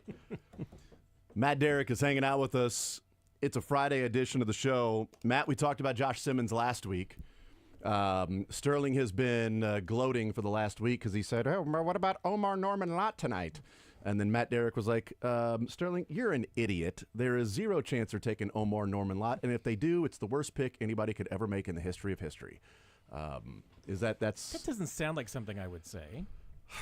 It does sound like Sterling making a dumb point, though. I mean, but it worked out for him, so he actually put it on his resume. It's on his business card. Top line. Yep, that's right. Said Chiefs should draft Omar Norman Lott. Let's get into Friday's picks. Wasn't Brashard Smith like one of my three guys that I mentioned at the end too? I think so. Yeah, I got to go back and listen. I did not go back and listen, so I apologize. I have a short-term memory, so. But I remember I did not, predict anybody. I think because I was like, I don't know. I don't have that kind of mojo this year. Yeah. I think I just, mentioned 2 or 3 people that I liked. Yeah. We're all pining for second place here when it comes to these because Nick Jacobs. We're in the yeah, presence of. Come on, man. That guy killed it, dude. Nick A wizard. absolutely crushed it. That guy bucket listed this past weekend, right? And let him know that I don't stand with the huddle reports. Last minute BS. change and For their rules. own guy. Yeah. So Yeah, there was changing the scoring so their suspicious guy. stuff going on there. Whatever. But the bigger one of like 2,000 in the mock, NFL mock database. Yes. That takes like everybody's mock drafts around the country, and they do this whole thing year round. Yep. His percentage on their scoring system was like 38.6, and second place was like out of like almost 1,600 was like 36.2. Yeah. I mean, he crushed it. Can they put how many mocks these people did as well next to that? Because the fact that Compared he to did one for and one. it was nails. Yeah. And also, man, so close with what was he, 6 for 7 on the big board with the Chiefs draft picks? Yeah. And only Jalen Royals was the one, which is honestly a little surprising because it feels so much like Rashee Rice. That wasn't on there. And what I'm saying is, Nick, what an idiot. I mean, right? Like, what a dummy. Well, Big dummy. And to his point, and I mean, there's a chance. I mean, Jalen Royals doesn't work out. I mean, there's a chance anybody doesn't work out. Mm-hmm. And his argument was that, and his observation was that he's just a little bit too one-dimensional. Is not necessarily what the Chiefs need. So we'll see if it works out. There's a lot like the skill set, but doesn't mean he's going to fit in. So I was going to start with like the guys on Friday night, but let's start with this because it feels like the theme of one of the themes for the Chiefs draft was, hey, Ashton Gelati should not be here at this pick. Hey, Noel Williams should not be here at this pick. Why is Jalen Royals available at this pick? Brashard Smith should not be here at this pick. Jeffrey Bossa should not be here at this pick. How do you view it? And, covering the NFL for a long time and covering the draft, how do you view players falling? Is it a, consensus was wrong, the position was so deep that once a player is taken by a team, then they're not going to then come back around? And like Brashard Smith, how is it there in the 7th? Well, there were so many running backs and so many teams took running backs and other teams didn't need running backs. So Brashard Smith, you had graded as a 5th rounder. But from the 5th rounder on, teams sort of had their running backs or, liked somebody a little bit different. Is it like that? How do you view when a player that seems like a consensus, Jalen Royals, top 60 player, is not picked 60th? He goes 133rd. How do you break it down when somebody slides like that, which seems to be the majority of the Chiefs' picks? I mean, and normally what I think that the real reason is, and this is just, it's Occam's razor kind of thing, it's public perception differs from what NFL perception is, and that's crafted because, the people who do the public perception of it, as good as some of them are, I mean, there's guys like Dane Brugler who spend an entire year working on this, and Dane, I don't say this to pick on Dane because I think Dane does one of the best jobs of anybody, and case in point, I mean, Chiefs ended up with like 5 guys from Dane's top 100, so guy knows his stuff. Yeah. But there, one is that there certainly can be a digression from what the public opinion is on a player versus what the 32 NFL GMs think of a player, and then the other part of it is honestly pure luck. Mm-hmm. It's a matter of hey, who's in front of you, what happens, what do teams need? I mean, if you're the 12th best defensive tackle and there's 11 teams that really need a defensive tackle, and they all get their defensive tackle, and nobody else really hasn't a desperate need, well, you might fall. And, and obviously there's a lot more to the Shedeur Sanders story than that. But part of that was how many teams needed a quarterback this year that were absolutely in the draft, had to have a quarterback. Not that many. I mean, there weren't a lot of teams out there that were just looking for a quarterback. And once you're past the first round, it's kind of like now you need a backup. And once people got their quarterbacks, then it's right. I mean, there was only even during his slide, there was only maybe 2 quarterbacks you could say that jumped in front of him. As possibly, it wasn't just. I think that was a big part of it is that, hey, and if you don't necessarily need a quarterback, are you going to take a guy with question marks? Yeah. No, you're going to take a guy that's not going to be wallpaper. No. Blend in. You just, if you're a backup quarterback, you aren't the one that's going to be walking around with the cameras and the publicity and the star. You are sort of in the background. Although, in Cleveland, is he the backup quarterback? I don't know, because that quarterback room is fascinating with Joe Flacco and Pickett and Gabriel and Shedeur and Deshaun Watson. Fascinating is a great way of putting it. Fascinating or, troubling if you're a Cleveland Browns fan. And I think also, a part of it and they typically always get the quarterback right, so that's what's surprising about that. Even though every NFL GM usually says their philosophy is best available player, it's not... 1, not always the case, and 2, for some, it's never the case. Yeah, you're marrying need with, you're trying to at least maybe. There are certain organizations and GMs that I think certainly they have their list of positions that they need to fill, and that's the first and foremost thing that they're going to check off their box. It's hey, we're going to get the positions that we have to have, and if it becomes a choice between a position of need and best available player, probably going to go need. And Brett Veach, I mean, I think he's maybe a little bit like that early, but he pivots quickly, and he's also not afraid to take a premium skill position whenever they need one, when it's there. I mean, we can make a case that he pivoted last year and this year as well. He pivoted in the 4th round when Hicks was there. That's exactly where I was going. And they kind of sounds like they pivoted when Bossa was there. Yeah, I mean, well, this exactly. isn't the plan, both but of we're not these walking were away from it's them. hey, wait a minute, these are the best players on the board at that particular moment in time. It's how in the world are these 2 guys available at this spot? I mean, may have needs other places, but those guys aren't as good. So do you take the best player available? Or do you take a lesser prospect at just a position that maybe you need some depth? And, I mean, in both those cases, I mean, those were also technically Chiefs' needs. I mean, Chiefs went into the draft as kind of linebacker being one of their secondary positions of, if they had a chance to get a linebacker, they'd love to. But then when they're sitting there and they see a linebacker that consensus top 5 guy in the 5th round, and it's also a guy that they really liked. It's why not? Yeah. And looking at when you say the depth versus, where these particular players go to. So I'm looking here 1, 2, 3, 4, 5, 6, 7, 8, 9, 10, 11, 12, 13, 14, 15, 16, 17. So Jalen Royals was the 18th wide receiver taken. And he was Dane Brugler's 7th wide receiver overall. So that's where it's okay, things don't match up because other teams clearly had players ranked ahead of him. But also, when you're creating your big board, you're not creating your big board for a specific team. You're creating a big board as these are the best players available, where a team might look at Jalen Royals and go, what Nick Jacobs was looking at and going, yeah, but that's not really what we do. There's a player here that Brugler has ranked 10th, and we got him ranked 5th because these are the things we covet from a wide receiver. And Brugler's going, wow, that guy, I had him ranked 10th, and he went 5th went as the 5th wide receiver. Yeah, because our system, our coaches, we pinpoint these particular traits. The Chiefs have particular traits that they like in cornerbacks and secondary players where other teams may not. Other teams may say, you know what? Noah Williams, top end speed isn't there. No, thank you. No, thank you. We have to have top end speed. If he's a cornerback, we're not going to get beat deep. Where the Chiefs say he's physical, he can press man, he can blitz, he likes to get after the run, he's long enough. Yeah, come on over.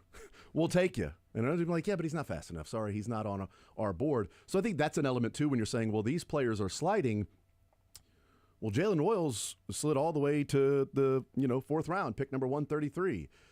It's like, I thought he would be gone in the second or third round, but a team may look at it and go, yeah, well, we liked Savion Williams better, like Green Bay. We liked Savion Williams in the third round. We liked Jalen, Royals was there too, kind of those two guys, but we went Savion over Royals. And then another team was like, yeah, but we're going with the smaller slot. We're going with this guy with high end speed. We're going with this guy that did that. We're a little worried about Royals and the foot injury, even though he showed up and worked out and everything.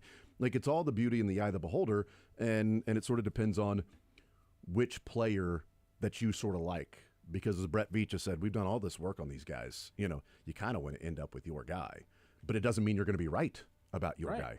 You're trading up and you're saying, like, no, we're more right than everybody else because this guy shouldn't be here. So we're willing to give up picks to show that we're righter than other people. And Brett, I'm probably influenced a little bit like this because even though I covered the last couple of years of John Dorsey era, I never really felt like I got to know John Dorsey and really kind of get to know his idiosyncrasies and his quirks and everything like that. But Brett has some, and maybe this is indicative of his staff too. I haven't looked closely enough at some of the other draft boards, but I also know, you can look at the Bears board and who they end up taking, and the Titans and who they took, and even Carolina to a lesser extent. But you look at where there are Brett Veach disciples around the league, or guys that he worked with in Poles and Borgonzi and Brant Tillis, and you can say, okay, there's absolutely no doubt that the Bears took people that the Chiefs wanted. The fact that the Chiefs got Norman Lott right after Shamar Turner went to the Bears, that was probably an either or. The Chiefs talked about the fact that Norman Lott was kind of the end of the line for them. That was the last defensive tackle. If the Bears took Norman Lott, I think the Chiefs are taking Shamar Turner. It was just, that both those guys were on both their boards. And I wonder if Shamar Turner or Norman Lott were taken like 5 picks earlier. Are the Chiefs picking 63rd? Or are they picking 59th? Yeah. And moving up to say, there's only one guy left. We can't risk the next 5 picks of us not getting maybe the last line of this tier of defensive tackles. And some of the things that the Chiefs, said between the scouts and Ryan Nutt and Brad Way and Brett Veach and all the guys we heard from this week, you can interpret certain things. And this also goes to why do players fall and maybe why one team loves a player and another team loves somebody else instead and vice versa, and one player that the team loves, the other team doesn't like. The Chiefs had a specific type of defensive tackle they were looking for. So it wasn't necessarily as much that, Norman Lott was their last best tackle in that group. It was that he was the last best tackle in what they were looking for. Yeah. They were pretty clear, parsing between the lines. They weren't looking for a one-tech. They weren't looking for a run eater up the middle, anything like that. And, they were looking for a 3-4 guy, somebody like Chris Jones, that could either line up beside him now or back him up and be his heir apparent in the future. They were looking for somebody of that ilk. So that probably meant they weren't in the market for a guy like Ty Robinson, who goes to Philadelphia a little bit later. Yeah, that would have been. A great player. I really liked him and everything. Ty Robinson but too. He's different than Norman Lott, so it was pretty clear that was the type that the Chiefs had. So it's like, that's the one we're looking for. That's the type. That's what we need. Jalen Royals, and a great reason why he wasn't like on Nick's board and maybe wasn't on some other boards or was lower on some boards or higher on some boards. Had one good year in college. That's going to be a red flag for some teams to say, well, had one good year, but the Chiefs, and this is another one of Brett Veach's little traits. He absolutely loves late bloomers because they feel like that there's just if you kind of come out of nowhere to a little bit of an extent, you just kind of burst on the scene, and especially if there's other reasons why. And the Chiefs have a couple of those guys. Ashton Gelati is one of those guys too, because Ashton Gelati walked on the campus in Louisville at like 211 pounds, and he's walking off at like 264 pounds of pure muscle. Yeah. So, I guess he ate some cheeseburgers too. Yeah, so it happens. Well, he will endear himself to Andy Reid by doing that. But he put on the weight. And Felix Anudike-Uzomah was like that. Yeah. Travaris Ward hadn't played a ton of football and hadn't played it at a high level and everything. But Chiefs loved the fact that he was young, hadn't played a lot of football, already showed natural ability, and it was like, hey, wait a minute. Once this guy really learns the game and gets more experience, he's going to be amazing. That's probably a little bit with a couple of guys in this class, and Jalen Royals is amongst them. Didn't play. He was a 0-star recruit. He played basketball. I mean, that was what he thought was going to be his claim to fame in high school. JUCO kid that before he went to Utah State. Didn't really care.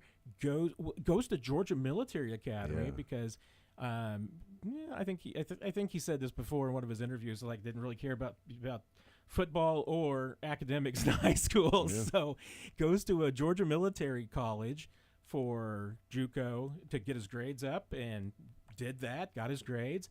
Played some football. Still nobody wanted him. So he goes out to Utah, goes out to their camp, and they're like, wait a minute, who's this guy? And why isn't he? Where's he going? What, is JUCO in Georgia? Gets a scholarship offer a week later, and he goes from Georgia to Utah. And the rest is history. But once again, late bloomer, doesn't have a ton of experience. So there's probably some teams out there who are going to say, yeah, we haven't seen enough work. And it's Utah State. So, no. I mean, Chiefs, though, they're like, hey, the Fighting Darwin Thompsons, sign us up. Let's go, man. Let's go get him. We got Darwin Thompson. We got Jalen Royals. Utah State in the house. And my final point on that, I mean, and he played almost exclusively in the slot. Yeah. And exclusively on the left side. I mean, he had one spot that he played. And a lot, I mean, that's why I think Nick certainly didn't have him on his board, was because Chiefs are multiple. Yeah. They want their guys to move around and play a lot of different spots. And also when you're, the national prognosticators and taking the 30,000-foot view, you're not going to look at it and say, oh, well, the Chiefs, hey, maybe they're worried about Rashee Rice, so maybe they do need a short-term need at that position, so maybe they do need somebody who can play the slot for now. And the Chiefs are certainly hoping that the more football he plays and the more experience that he gets, that he's able to pick it up. And, of course, I mean, Chiefs also, they love the Senior Bowl. They love, that's true. They love the college bowl games. And if you go to the Senior or the Shrine Bowl or anything like that and you light it up, you're instantly going to be high on their board. Yeah. We'll take a timeout, but as we're talking like one techniques and Ty Robinson, I went through a number of names. It's like, man, Cameron Jackson would have liked to see, because I just think that I liked Alfred Collins from Texas, too. Yeah, Alfred Collins, yeah. He's 550, I think, 550 pounds. C.J. West at Indiana, Jamari Caldwell was the guy. But those guys, Caldwell went earlier to the Chargers. And so I'm not saying that I would want him over Gelati or anything. But I do have some concerns on when you line up against the Chargers that want to run the ball down your throat, and it's Jones and Omar Norman-Lott, or Tillery, or Pennell. But is Pennell going to play, 30 snaps trying to stop the run? Omar Norman-Lott going to play 30 I know, snaps, right. But trying to keep those linebackers clean when you got a big offensive line that wants to run it at you, and you don't really have that one technique guy that can do some of those things outside of Pennell, who's kind of older.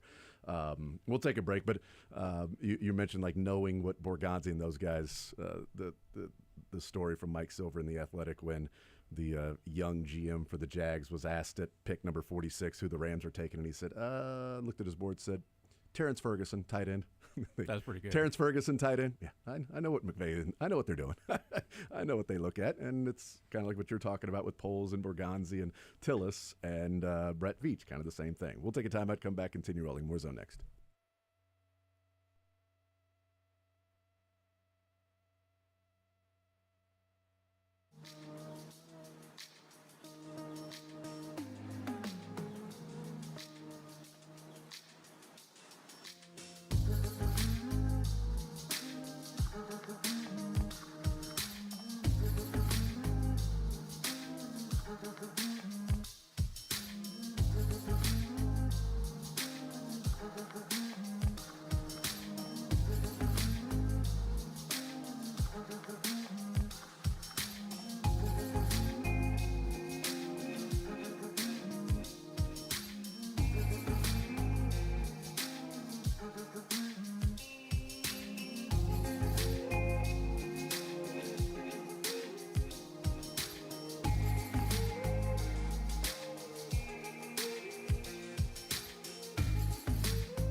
Oh, man. Nice choice, Dylan.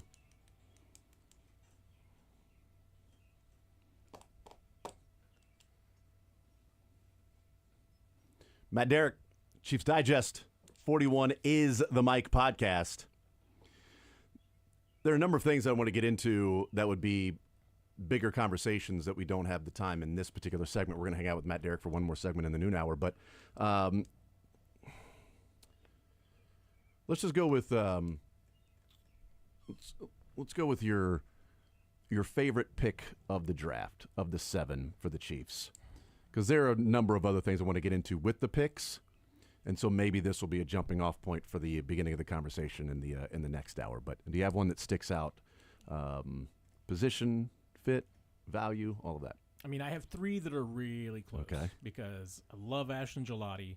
Loved him even more after his Zoom. His Zoom was That was fun. fantastic. So if you haven't seen that, Yeah. you need to go to Chiefs Digest on YouTube, and you can find it there. Who amongst us didn't have our mom have us cross-training at 10 years old? I mean, who doesn't have that? Come on. Academic All-American, and then starts talking about sister's Sister's a doctor. I didn't have a choice but to be smart. Yeah, exactly. That's great, man. So he's in the running. Brashard Smith, obviously, in the Yeah. running. I think he's going to be a perfect fit for the Chiefs. But as far as just like position, value, where in the draft did you get him, everything like that. I mean, Noah Williams, Yeah. the fact that you've got a consensus All-American corner just sitting there in the 3rd round, and you have a need for a corner, it's just like on a tray. Hey, Brett Veach, how would you like this guy? Yeah. And it's like, yeah, we'll take that. Yeah. And yeah, it sounded- put us down. Did it sound like to you that Ryan Nutt was saying that with Bossa on the board, that if Bossa wasn't there, that Brashard Smith would have been the pick in the 5th round? Sounds very probable because they had they were even thinking about moving up in the 5th round to get Brashard Smith. Yeah, and it was like it was like a little bit like in the background, or maybe he's getting ready to say something about our guy there, and then like 7th round, and almost like our guy's still there, and that's why they moved up to go and get him. It's like, and again, that's where so many running backs went off the board, and when Brashard Smith was taken. And people have different, like Damian Martinez was thought that was going to be like a 3rd or 4th round draft pick, and he was taken in the 7th round. I mean, we were talking about DJ Giddens, maybe late 3rd and the 4th, and he went 5 picks before Bossa. Devin Neal didn't go till the 6th round. And so we looked at it, and it was such a deep class that teams were waiting and waiting and waiting, or they already had their running back. Or they already had their guy, or the guy that they wanted, their style wasn't there. Yeah. On the other side, I don't want to talk about, we've discussed some of these players and how they fit in, but I also wonder how they transition and who they may be replacing in the next couple of years. More Zone next.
up later on this hour. We got the cuts before the week of shows are over. Tonight at 8 o'clock, Houston and Golden State. Game number 6. Royals in action, game 1 in Baltimore with Michael Wacha on the mound against Dean Creamer. 7 ERA for old Dean. I'm the Dean. Matt Derrick is with us. All right, Matt, as we look at these draft picks, and part of the analysis is, okay, where are these guys going to play? Who has the best chance of making an impact? All of the things sort of talked about. But my question would be, who might be the most obvious or easiest or simplest connection of a transition to replace a player? So a particular, like they drafted this guy and boom, there's your player that's going to be at this position in 2026 or maybe even 2025. Is there an obvious one or the easiest connection to make, or the one that's the easiest connection or something like that with these players to transition to replace somebody? Yeah, you're right. Some of them are pretty easy. I mean, and some of them are immediate. I mean, and some of the Chiefs were pretty transparent about. I mean, Omar Norman Lott, Tershawn Wharton. I mean, that's your guy right there. Seems obvious, like this year. Yeah. You know? I mean, Noel Williams. I mean, you've got the entire Fab Five that's going to be free agents next year. You know that between Watson, Williams, and Najee Johnson, that not all of them are coming back. So there's a natural replacement right there. I think the one that is the most interesting to me is Ashton Gelati. Okay. Because his pre-draft comparison, post-draft comparison, best friend, all these things, was George Karlaftis. I mean, and he is, as one astute observer told me, he's George Karlaftis 2.0. Yeah. I mean, he's George Karlaftis, but probably better. Yeah, Jeff Brom. Brom had texted me. We had him on Monday, but Jeff Brom had texted me the night when they drafted. He said, great pick. You guys are going to like him. He's just like George. Very similar players. That was the head coach who coached both of them, one at Purdue and one at Louisville. I know you're saying, but he might be better. If that's the case, I don't necessarily disagree. Obviously, he's not played a snap yet. Why was he a third rounder while Karlaftis was he 28 overall, 29 overall? Karlaftis was 30. 30. Yeah. So first rounder versus back at the first round versus top of the third, but Well, think about that a little bit because, I mean, Karlaftis at 30, that's a second round player. Agree. I mean, even though you took him in the first round, it's a second round player. Gelati at the beginning of the third, because he was 66, so what? So it's still 33, 34 picks away. Yeah, I mean to a degree almost a rounding error. I mean, normally you take somebody in the early in the third round, still can be a third round player, but that's close enough. I mean, second versus third round, sure, that's not a wide variation right there.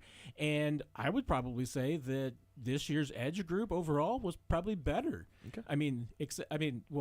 Karlaftis was maybe the 6th or 7th edge off that question. board that year, and I know right now he's number 2 in sacks behind just Aiden Hutchinson in their careers, which is pretty impressive. I mean, Karlaftis has played well, but the question is going to be in 2026, even with the 5th-year option and going beyond, are you going to be prepared to pay George Karlaftis $20 to $25 million?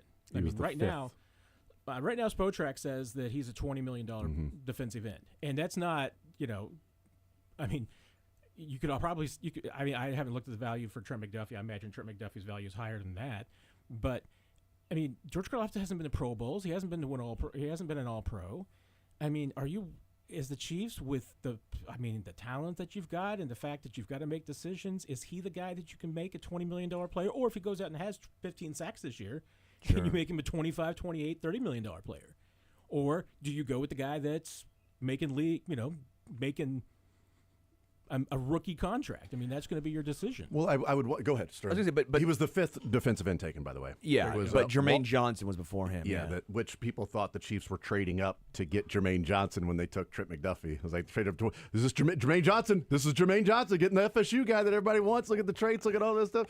I was afraid the Chiefs were trading up to get Elam.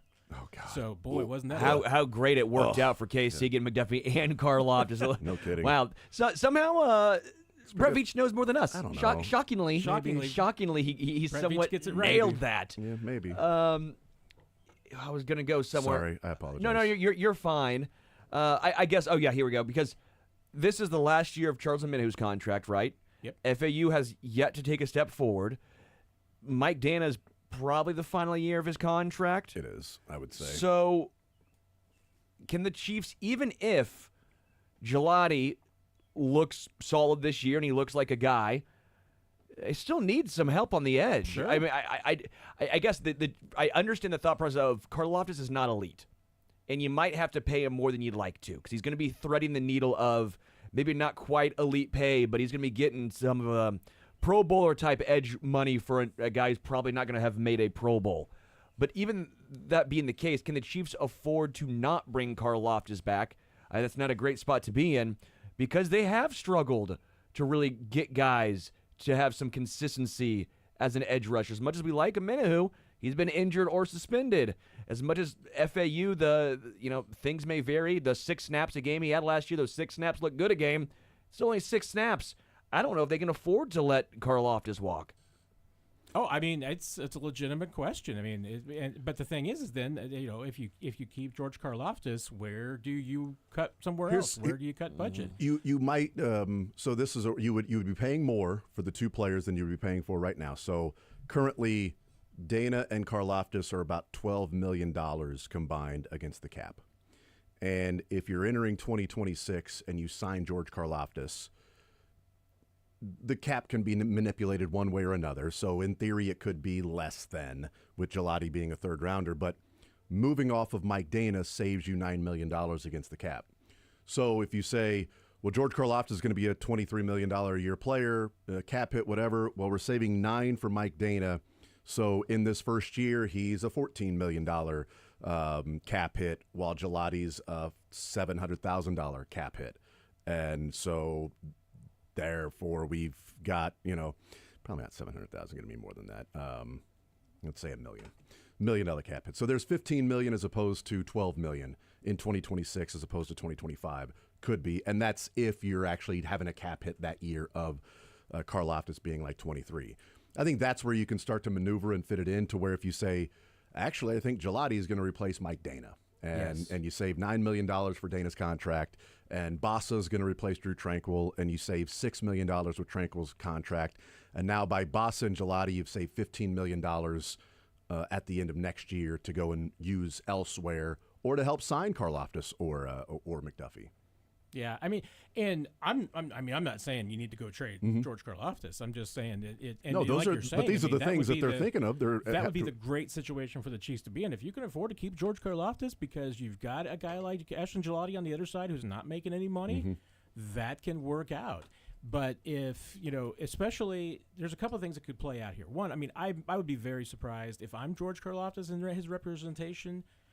Unless the Chiefs just blow the market out of the water, I wouldn't sign an extension right now because if I'm George Karlaftis, I got basically 2 contract years in front of me. Well, and the 5th-year option is a massive amount for an It's edge a good rusher. amount. I mean, It's it's not one that you're gonna It's more than be McDuffie. upset about. It's good more than McDuffie's It's making. crazy. Yeah, It's more than McDuffie, yet McDuffie's been the more impactful player on even the a team. higher draft pick, Yes. but that's Higher the way, draft pick, that's the more way the impactful. CBA works. Made to all pros.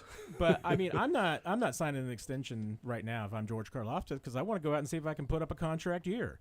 And if I don't put up a contract year in 25, I may try and put up one in 26. So, I mean, that's going to be the difficulty in locking up George Karlaftis. If at any point in the next 2 seasons George Karlaftis gets 15 sacks, well, now you're instead of paying him $20 million, you might have to pay him $30 million a year. Well, I guess what's a good situation for the Chiefs to be in too, and Karlaftis, of course, with the 5th-year option, and then obviously the franchise tag if they were to go that route. Franchise tag for a edge rusher is a large chunk. The 5th-year option, obviously, for Karlaftis because of that, it's a good number. No one has to rush on this. I don't think either party feels like they're in a massive rush. I guess the Chiefs, they don't want to maybe have that big of a cap hit necessarily if they want to try and maneuver around it.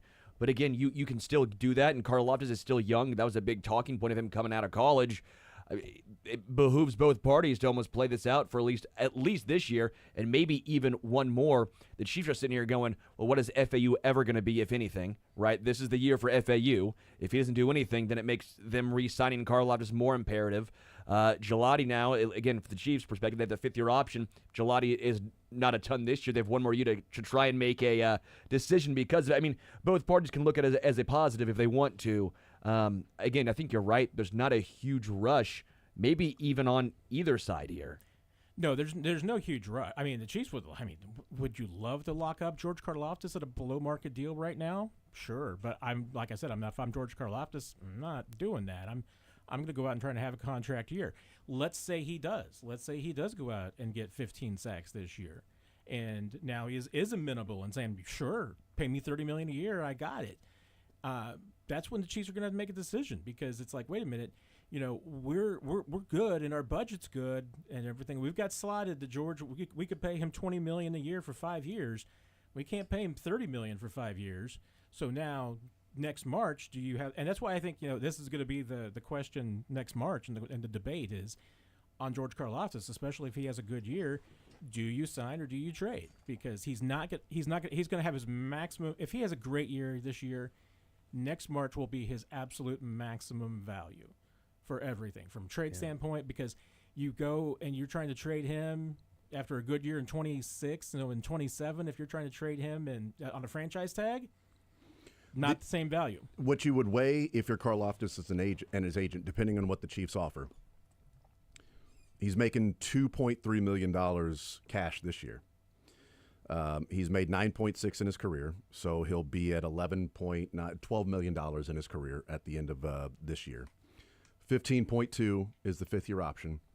So he's looking at $17.5 million over the next 2 years in actual cash for Karlaftis. If we look at the inflation to 2027's franchise tag number for a defensive end, it's going to be around $28 or $29 million. Let's go the higher route. Let's say it's 29. Hell, let's round up even number. Let's say it's $30 million for a franchise tag defensive end for the start of the 2027 season. Because you would have this year and then the fifth-year option. So that's $30 million. You'd be looking at $47 million, essentially, over the next 3 years for Karlaftis. On your fourth year, your fifth year, and your franchise tag year, $47 million. Is it worth it if the Chiefs offered him, we're signing you to this 4-year deal, it's kind of 3 years, and here's $65 million guaranteed over these 4 years, or we can play it out as a fifth-year option and a franchise tag, and you get 45. So what's more, because we have that control of, you can hold out, we can get to that whole thing, or 62 for you right now. Never made a Pro Bowl, you won double-digit sack season, good player. But we're not talking Myles Garrett and Aiden Hutchinson here. So are you willing to go that route? Maybe his agent isn't. Maybe his agent says, no, price of doing business even for him is going to be $80 million guaranteed. Okay, well, then he may get 45 over the next 3 years because we've got the fifth-year option and a franchise tag. And that's including $30 million for the franchise tag that you'd be getting your 45 total over the next 3 years. Or you're getting $2.3 million this year. Sign that contract and hey, here's that signing bonus coming your way, even though they don't really do signing bonuses. But here's the guaranteed dollars coming your way the rest of your career, and this is guaranteed for injury. This is guaranteed, and you're taken care of now for the rest of your life. It's a decision he has to make, his agent has to make, but the Chiefs, from their perspective, if they franchise him and play on the fifth-year option, flip that, fifth-year option, franchise him, it's essentially $45 million he would make. In cash in 3 years. And this is where NFL contracts, the salary cap, everything, it's not just puzzle pieces for the GMs, it's also dominoes for the players. Yeah. Because all that scenario is absolutely great, and it could work out that way. For the one thing for the Chiefs that could spoil it, you don't get something done with Trent McDuffie. Yeah. Because then that franchise tag for George Karlaftis probably not available. Yeah. Although, I mean, again, and that's the thing. I mean, if you're the Chiefs and you say to yourself, it's an either or, you can't afford to sign both Karlaftis and McDuffie, who do you sign? Who do you keep? I mean, they've both been. I mean, well, McDuffie's, I would say, a great player. Karlaftis has been a good player. They're both great teammates. They're both great character. You haven't had any issues that way. You're absolutely would be, I think, willing to give them some money. But if you was an either or, which one do you sign? McDuffie. I think it's an easy answer for me. I think you can find Karlaftis that's giving you a number of sacks, that's also playing off of Chris Jones being there. And if Chris Jones isn't there, I don't know what all high motor guy, right? Power, all of those things that Karlaftis offers you in the run game. Love the player, but McDuffie does so many different things at a higher level of his specific position that I think is tougher to find. So I agree. It's McDuffie. He's the elite player. I mean, he's not just a great player. He's an elite player. You pay elite players, in my opinion. Those are the guys you keep. The only pushback, if I was going to play the other side again, I would also be on the McDuffie camp. The pushback is you've done a good job finding cornerbacks way more often and viable cornerbacks than you have edge rushers. Chiefs have not done a great job drafting, identifying edge rushers, traditionally speaking, of course, right? If that's the case, then does that mean that makes them having to keep Karlaftis more important? You can go, hey, that's fine. Yeah, we understand he's not the same level of player or caliber, the bucket as McDuffie. But we found from Travarius to Legarius to now Trent McDuffie, we've had a track record now of cornerbacks. We trust our process there. Maybe Noel Williams is that guy. Maybe Noel Williams turns into an absolute stud and go, oh, man, that made this decision a lot easier. If that's the case, then sure. But I would still go McDuffie, but I think that could at least be a thought process of we found corners. We've turned those guys into elite players. We haven't really done that with edge rushers here. But then again, you had 2 straight years where we were number 2 in the league in sacks, 55 sacks, and I mean, your elite pass rusher was Chris Jones on the inside. But I guess that also counts Chris Jones, though. That's my point. Right. That's the Chris Jones factor. You got to think in a couple of years, you might still have Chris Jones, but it's still the same, multiplying force on the inside. I think the difference being like with Noel and McDuffie versus Karlaftis and Gelati would be, I think McDuffie, even almost saying it to a degree, talking about the exit interview, how much he loves playing the slot, playing down on the inside and doing a lot of different things, as opposed to what Noel Williams offers as just strictly an outside corner, where Gelati and Karlaftis feel interchangeable. They feel like almost the same player, just cloned and can play on the other side.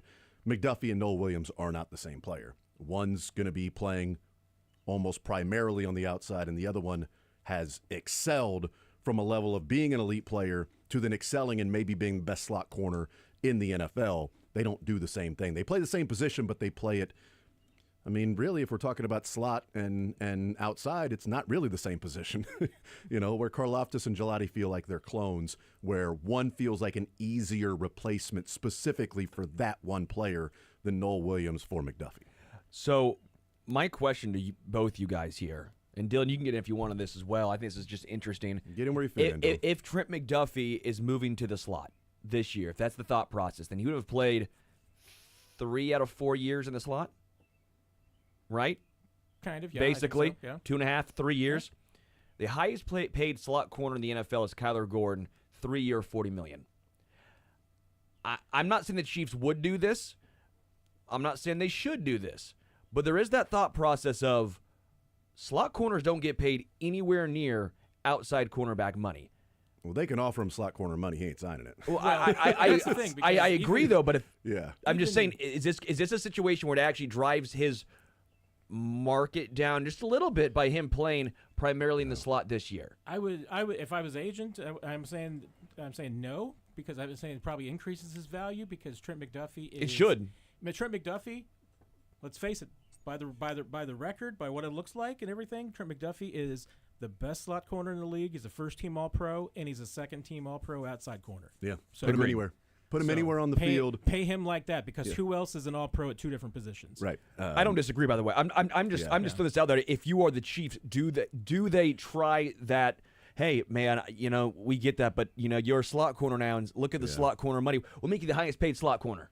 But they didn't do it with Creed. With Creed, they said, hey, we don't care. We're going to make you a guard contract even at the center position. I mean, they can offer it, but Trent McDuffie ain't signing it, so you might as well trade him if you want to pay him slot money. And I feel like the hammer, at least with McDuffie, is one. I mean, that 5th-year option is handy because it is so freaking below market for him. $13 million, man. So you could be saying, hey, you know what? Your analogy for like Karlaftis and what you could offer him on maybe like a 3-year deal. I mean, you could even make it 4 years for McDuffie and say, look, you're going to be making, as I'm trying to remember, 12.6 next year on the 5th-year option. I don't even think that the cap number for a corner is going to be even 25. Well, the franchise tag will be like 23. Yeah. or 24 So and 27. You could have So, a lot of numbers 12 there. plus 23, 35 Yeah. for 2 years. You could tag him again, frankly, Yeah. and it's only going to be like maybe 28. Yeah. So now you're up to 63 for 3 years that you could control Trent McDuffie. Say, hey, let's make it 4 for 90. I mean, Trent McDuffie would still be below market, Yeah. and he would get to be, hit free agency again before 30. I mean, Yeah, I mean, they've got that would be a bankroll for Trent McDuffie. It would absolutely help him out over the next, few years. but it's also As like far as, boosting his pay, especially over that 5th-year option. and it's what we talk about with the 5th-year option, and sometimes it's like, yeah, 5th-year option, who cares? You sign that guy before the 5th-year option. You do. Almost every single time, if the guy is worth keeping, you sign him before they play on that 5th-year option. But it's also sort of a negotiating chip for the team in that McDuffie's getting 2.6 this year. His 5th-year option is 13.6, so that's 16.2, and his franchise tag year would be, let's say, 24. All three, 40 the next 3 years would all be below market. Would for be Trent so that would McDuffie. be $40 million over 3 years Significantly. for McDuffie right now. If you say, Trent, just as they did with Karlaftis, Trent, we can keep you on a 5th year and franchise tag you, and the cash you get this year is going to be $40 million over the next 3 years. Here's what we're willing to pay you. It's going to be like, might be a little less than Sertan or whatever, 23, $24 million per year. Here's the guaranteed dollars. Or we just play out the next 3 years. And then we figure it out as you're getting ready to be 28. I like that. But by the way, I just found a very weird statistic here, or parallel. 3 of the top 5 best slot corners in the entire NFL all came from Washington. Who played football at Washington? Trent McDuffie, Kyler Gordon, Byron Murphy Jr. Interesting. Got a good system there. I'm just saying, Brett Veach, GMs, look at Washington's slot corners, because Apparently. I just thought I found that Cooper DeJean also played in the slot, and he was actually ranked number 1 this year in all cornerback rankings. But 3 of the top 5. That doesn't go with your argument about Washington. Yeah, Cooper DeJean but didn't help. But Kyler Gordon, Trent McDuffie, and Byron Murphy Jr. I'm just saying it's a weird coincidence that 3 of the top 5 slot corners in the NFL all played at Washington. Matt Derrick is our guest. Matt, before we let you go, I did want to get your thoughts on a couple of undrafted free agents, priority free agents. They'll be there at rookie minicamp this weekend, starting tomorrow. Is there a player or 2 or 3, I don't know, that you kind of got your eye on that you think has a chance of making a 53-man roster for this team? I mean, the one that stands out the most to me is Jake Breedingstool. Yeah. I mean, he would have been a guy that, I'm sure the Chiefs, a lot of teams had like a 4th or a 5th round grade on that guy. So Yeah, we've talked about different people's boards. Like I think Brugler had as a 5th rounder and the number 10 tight end. NFL.com named him the number 1 tight end, still available after the draft was over. And you can tell, you look at the money that players get. I mean, it'll tell you a little bit about the demand for them, but you look at the guarantee or the signing bonus, especially the guarantee that they get. I think, but the Chiefs have got a lot of guys that are in that kind of $230 range of guaranteed money. That tells you that those were draftable players. Those were like 5th and 6th round players that the Chiefs wanted, and they would have taken in the draft if they could have and had the picks. But yeah, Breedingstool is one. It's a mini camp where there's no hitting, so it's going to be it's a passing camp, so it's going to be hard to tell. But I know that those couple of offensive linemen that the Chiefs brought in that they're really interested in, Dalton Cooper, the tackle from Oklahoma State. We'll find out more when the pads come on in October and in August with those guys and everything. And like Keziah Izzard from Penn State, defensive tackle, heard a lot of good things about him. We'll find out when the pads come on, but. Hey, I want to see what Elijah Young. Yeah. Because he was former Missouri Tiger. Mizzou, Former WKU. Missouri Tiger. That's our house divided. Yeah. You know, at our place. But I went through and looked and at looking at like NFL.com and some other rankings. Elijah Badger, Chris Trapasso at CBS Sports. Elijah Badger was his number 1 overall undrafted player. Not just wide receiver, but his number 1 guy that was available post-draft was Elijah Badger that the Chiefs got. NFL.com's number 1 cornerback was Melvin Smith Jr. from Southern Arkansas. These are post-draft rankings. The number 1 safety was Glendon Miller out of Maryland, and the Chiefs signed him as well. The number 3 tackle was Essa Pohl from Washington State, the guy that's transitioning from basketball to I should have mentioned him with Dalton Cooper. Yeah, both those guys. And then Izzard was the number 7 interior defensive lineman that they had listed overall. A little bit further down the list, but number 1 tight end, number 1 cornerback, number 1 safety, and according to Chris Trapasso at CBS Sports, the number 1 overall player. All 4 of those are different guys that are signing with the Chiefs, which is really interesting that they go and do that. And I would make the case, Matt, that when the Chiefs trade 2 picks in the 7th round to go up and get Brashard Smith, I mean, if you say, wow, you're trading all that to move up and get Smith, okay, so what if they hang back and they don't trade up and they've got 2 extra picks? Do they take Brennan Stool and Elijah Badger? Do they? Because all you're doing in the 7th round is taking guys that are going to be priority free agents. So they may still end up with those draft picks as somebody who is in rookie minicamp this week, but not Brashard Smith at running back. And when the Chiefs traded up to get Brashard Smith, my first thought was, okay, they've had conversations with this guy's agent. They've heard through the grapevine. They know that he is not going to sign with the Chiefs because he thinks there's a better opportunity to start or win a job somewhere else, or 2 was getting offered more money from somebody else. It's going to be really and valuable. It's like, wait a minute, we can't. Of all the guys we're interested in, these tackles, Breeding Stool, all these guys, the one guy we're not going to be able to sign is Brashard Smith. So you go draft him, so he doesn't have a choice. Yeah. And that's part of playing the board. Yeah. It's part of doing the entire draft, playing the board. Just as people didn't like maybe how early they drafted Omar Norman Lott, but it could be playing the draft board as to who's there at different positions and who's there for somebody like a Norman Lott. This is the spot. You got to take them if you want them. Maybe it's early. Maybe it's not to them. Who knows? But you got to play the board. You got to play moving up, moving down, all of that stuff too. And just because I have gotten some questions about it, like Eddie Zaplicki, I think that's his name. The punter, yeah. Punter from South California since USC, because the Chiefs gave him some money too. The Ray Guy Award winner last year in college football. Exactly. It's like the one punter left on the board. Yeah, I think it's a great place for the kid because you get the stink of Dave Tobe on you for a few months.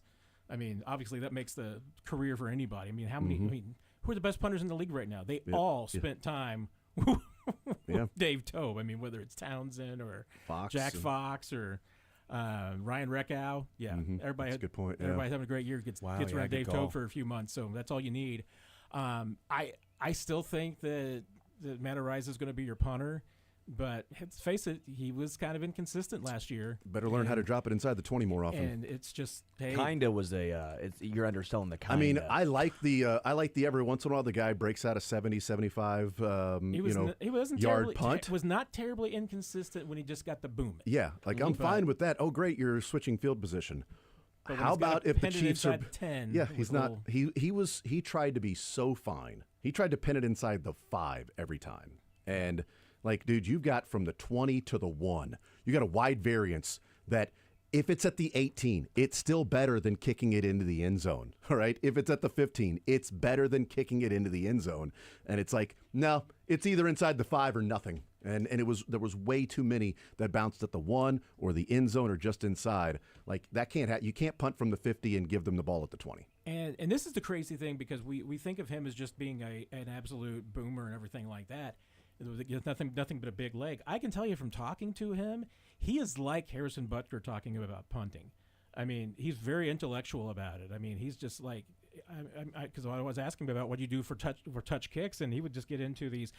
Well, every situation is different. In this spot, you may, drop it differently. You may, and he uses much more technical terms than I'm using right now because I can't remember the technical punting terms. I like to drop it differently. But he's just like, I mean, your drop is different. Your, your spin, everything like this. What you're trying to do is all different. I mean, he speaks about it very intellectually. He's not just a slugger out there. He's just not just swinging his leg and trying to do it. He does that. But remember, he didn't kick competitively for 2 years. He was out of football for 2 years, just punting on his own. And I think that does erode your touch a little bit. And Chiefs just good call, by the way. Chiefs just want to push him. So competition brings out the best in you. And you know what? I would say that as we break and we let Matt Derrick go, I would say that Zaplicki has a chance to make this team if he shows that he has better touch inside the 20, the 10, and he can hold.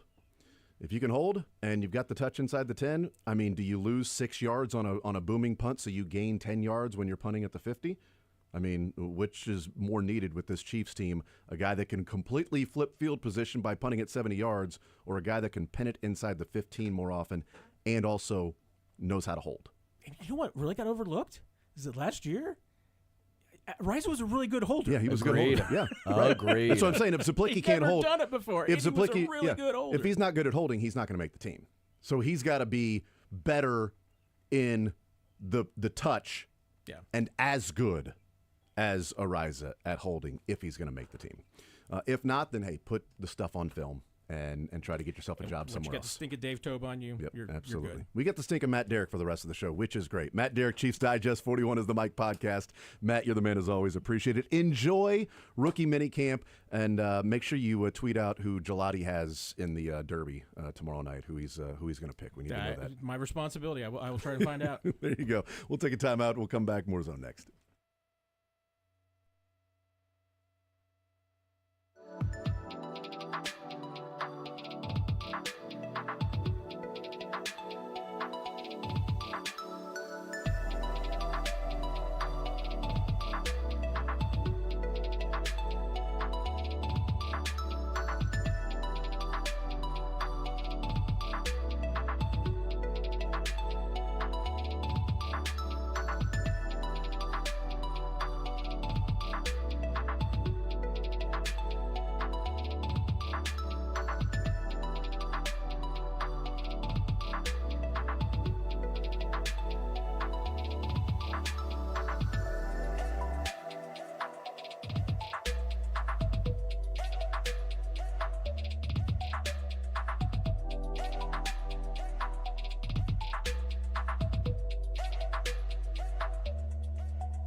All right, hanging out on a Friday edition of The Zone. Jason Anderson with you, Sterling Holmes, Dylan Michaels, Mick Schaefer with us on a Friday. Hi, Mick. Hey, how long does it take you to mow your half-acre yard? See, I'm telling Twice you, a week? you never let me finish my sentence. The lot's probably half an acre. It's probably 3/5 of an acre as far as the lawn portion. Big house that you have. What a big house I you got a have. deal on it. I mean, I know a guy who slangs homes. But, yeah, we redid the house. Sure, the sellers were happy with that. Slangs Homes. I was the buyer. The sellers are the ones getting the money, so I they're do not that, the ones yeah. looking for a deal. Guess Yeah, what? that's right. They weren't my sellers, so I don't care. Man of the people. Got to do what you got to do. 100%. Mick Schaefer's hanging out with us. Good for you to wear pink today, Mick. I can see that you don't like the ladies. I have it on. It's just underneath. Oh, it's like St. Patrick's Day. No, I'm wearing green underwear. I didn't know. Well, first of all, I don't dress up for the Derby. I didn't know we dressed up for the day before the It's Derby. the Oaks. It's for the ladies. It's the Phillies run the. It's a Phillies Kentucky run- Derby for the ladies today at 4. So all the races are just Phillies? Is that how it works? No, the main event? Oaks today. The main event is specifically for the ladies today. Sometimes so that is at, you'll have some Phillies though in the 4:51. Derby, right? They've had that before. Yeah. 8 bells. They've had in the Derby, but we haven't seen it in a while. But 4:51 is post time for the Oaks today, and it is honestly, in all seriousness, it is one of the cooler scenes because everybody wears pink on Friday because it's also for breast cancer awareness, and so there's always the walk over before the Derby is like a dream for like trainers and owners because you get to walk over as an owner or a trainer or family member of that on the actual track before the Derby. And the Oaks walkover is breast cancer survivors, people that are battling breast cancer and all their family wearing pink. They're the ones walking over with the horses before the Oaks. It's a pretty cool scene and very emotional for a lot of the women that are making that walk for obvious reasons. So that's why people wear pink on Friday for the Oaks is for breast cancer, and they do that thing right before the Now before I the feel Oaks. bad. Does Dylan have pink on back He there? does. Well, thanks for the memo. You know I'm not in any sort of. Well, I am in a text thread with you. You guys. are, yeah. You just weren't in this one. No. Okay. This not in was the a picture with you guys out there. Yeah, I know. That's a Gabe Boucher thing. You need to reach out to Gabe. You need to Yeah. see what's going on, man. I'm not photogenic. We're working I'm with good. Gabe right now for these T-shirts that we're going to have out. So do you normally wear pretty soon. pink the day before on this show? I don't remember this happening We've done it before. we've done it in the past that we've worn pink. I don't know that it was this ensemble, but I think we've done it in the past with wearing pink. 2 years from now we'll be at Churchill because my daughter's 8th birthday falls on Oaks Day, and so we're gonna head to the Oaks /Derby with Little Miss. Don't feel bad because he actually originally forgot and goes, "Please tell me that everyone else forgot." And I sent him a picture of me wearing So my. then I had to he had to go drive home and back I had to home. drive back, or I had to whatever? drive back home, all the way back home. Well, I saw this ensemble from Sterling on Sunday. That's right. Yeah, he did. Second time he's worn that in a week. Apparently, it's the only pink he has. I have a couple other pink items, but this is the most comfortable for the weather. You know, it's No, I believe you. 65 and.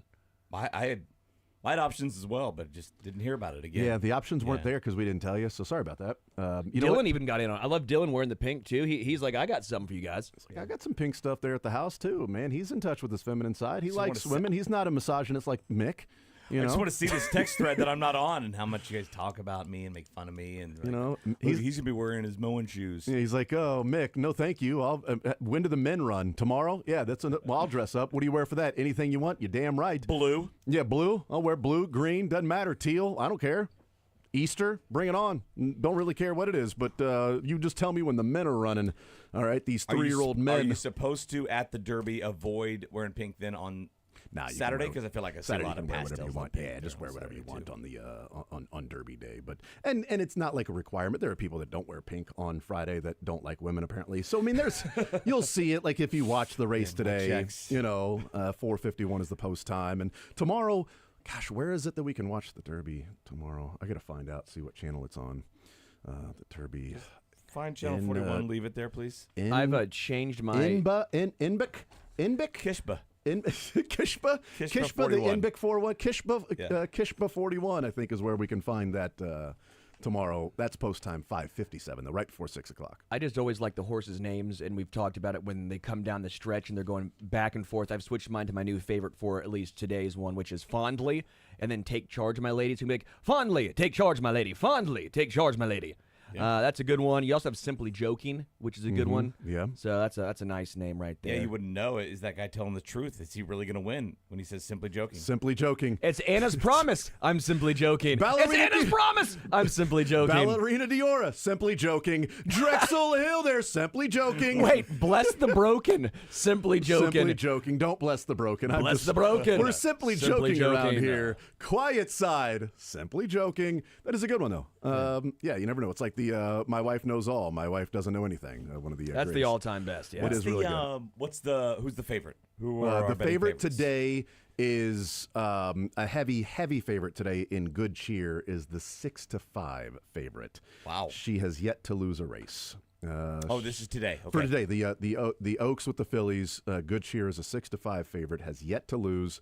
Although I am going with the 7-spot Lacara to win today, and then tomorrow in the Derby, the heavy favorite is Big J Journalism. Journalism, the 7-2 Seriously? favorite. Yeah, 7-2 favorite not bet is for that guy. Journalism. Yeah. A lot of people betting against it. I don't trust that horse. Not Fake today. news. 20 years ago, 30 years ago, I might have trusted that horse, but not anymore. Nope. You're telling me that the Journalism's the best horse? I don't believe you. I don't believe you at all. Not happening. The second betting favorite for tomorrow is Sandman. And then That's a horse name. I like that one. I'm going with the third betting favorite, which is Sovereignty. And when Sandman he's in the blocks, what's it called? The Post. The Mr. post. Sandman. Enter Sandman into the post. Oh, that's way better That's than what he- just Mr. Sandman. What if they then, instead of the call to the post, like they do the call to the post, but then as Sandman is getting into seven.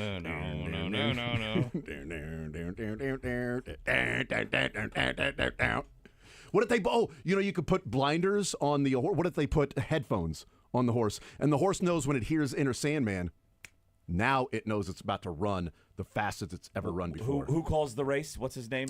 It is. Is he new or is it the guy? That's No, it's always the same guy that's been there for a long time, and I should know his name. I'm such a fan of his that I forgot his name. Big fan, obviously. Big fan of his work. Whenever Sandman's winning and then he falls back in the pack, you say, "Exit light, enter night." Sandman. I love it. That is Larry Comas. Larry Comas on the call. If he wins, he's off to Never Neverland. That's right. Otherwise known as the only song- Preakness. it's the only Otherwise song I known know. as Yes. If he wins, he would be the one. He's one. He won it. WONNONE. Comas again is the one that had the "My wife knows everything. My wife doesn't know. The wife knows everything. My wife doesn't know. The wife knows everything. My wife doesn't know." So yeah, those are the. I'm going with the. In case anybody cares, they probably don't. Lacara Sovereignty Oaks Derby double for this weekend. Lacara winning the Oaks tonight and Sovereignty winning the Derby tomorrow. But I was joking with Matt Derrick because also in the race tomorrow with the Derby, you've got Journalism, and then you also have a horse called Publisher.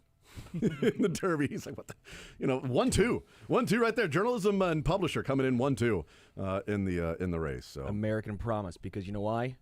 It was not just a promise; it's an American promise, and those don't get broken. That's right. I told him he landed on somebody that people may like because American Promise is the son of Justify, the most recent Triple Crown winner.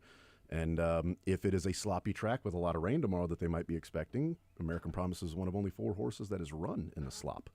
So his fodder was a mutta.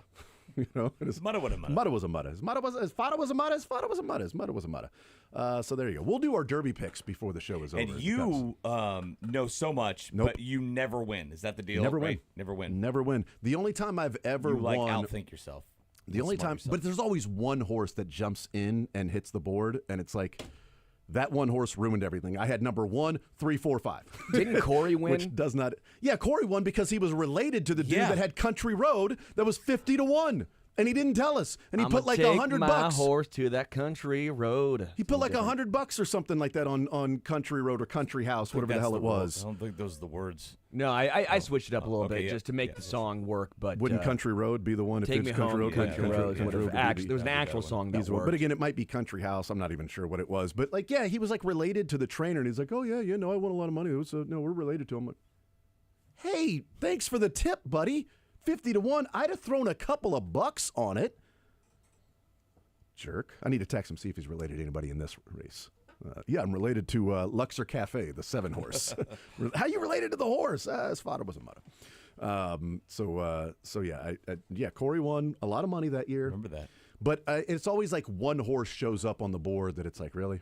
This horse came out of nowhere. I had all these different exotics. If that horse would have just been out, I'd have won all this money. The only time I've ever won an exacta, which is 1-2 hitting, the only time I've ever won is when American Pharoah was a heavy, heavy favorite to win in 2015, and one of the second favorites finished second. So it's like I had a $2 exacta that paid like $40. Are you normally just betting on the top 2 favorites, or do you go, No. I pick 1 or 2, and then with those 2, then I pick a bunch of horses underneath in the exotics with the box or trifectas and exactas and superfectas and things like that. So it'll usually be about $100 and usually get nothing back. donation? Or the year that American Pharoah won, it was about $100 and I got $40 back. Nice. I'm like, yes, I won. What's the payout? Hell yeah, these were always like $400 or $500. I still lost money. Still lost money on it, but it was fun. You know, it's always fun. I'm never mad or upset at all when it happens, especially when my son picks the winner last year. And he's like, yeah, I won. I'm like, yeah, son, here's the thing. Like, you won $10. That's cool. But if your horse would have just fallen back to like 7th, you might have got a new bat for your birthday. Who you won know? last year? God, it was It was my horse, and by my horse I mean I drew him out of a hat. That's basically that what happens we do. too. We don't just draw. who won last year? It was Mystic Dan. Yeah. Mystic Dan, and then 2 years ago was the one where it was Mage, and that was the horse that Mahomes picked before because he had the Riders Up. Remember when you guys had the Riders Up on NBC right as Mahomes was getting ready to do the whole Riders Up thing, and then it switched to weather? Yes, I do. I felt so I'd just bad. forgotten about it, but yes. I felt so bad about that. But Mage won 2 years ago. That was the horse that Mahomes picked, and that was a 15-1. You know, that wasn't a heavy favorite. It was 15-1 that ended up winning that one. So, all right, we'll take a timeout. We'll come back. We'll continue rolling. We'll hear from a couple of people. One, Jeff Ulbrich gave his apology. Wanted to play it with Mick here with us, the dad of Jax Ulbrich, the defensive coordinator for the Falcons, had his press conference. They put him out there in front of the media. It's like, sorry, dude, we're paying $250,000. The least you can do is go and talk to the media about what happened. And Tyler Lockett doing his best to endear himself to about Tyler Lockett, you know, showing what a great dude he is in his introductory press conference in Tennessee. We'll play that clip as well. More Zone next.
perspective. You know?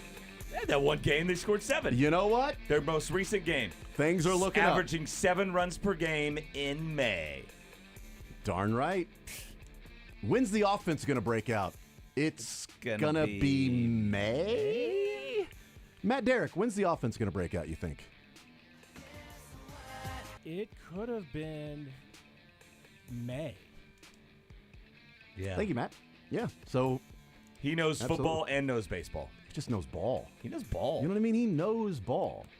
The Lonzo, LaMelo. He had another Base cut hook. nominee in that in the last interview I was listening when I drove Oh, in. he did? Yeah. I'll tell Oh, I you. didn't hear it. Yeah. Oh, yeah. You and I hope we make the cuts. It was when he said,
HB, Jason Anderson with you, Sterling Holmes, Dylan Michaels, Mick Schaefer hanging out with us. 1 more hour to go.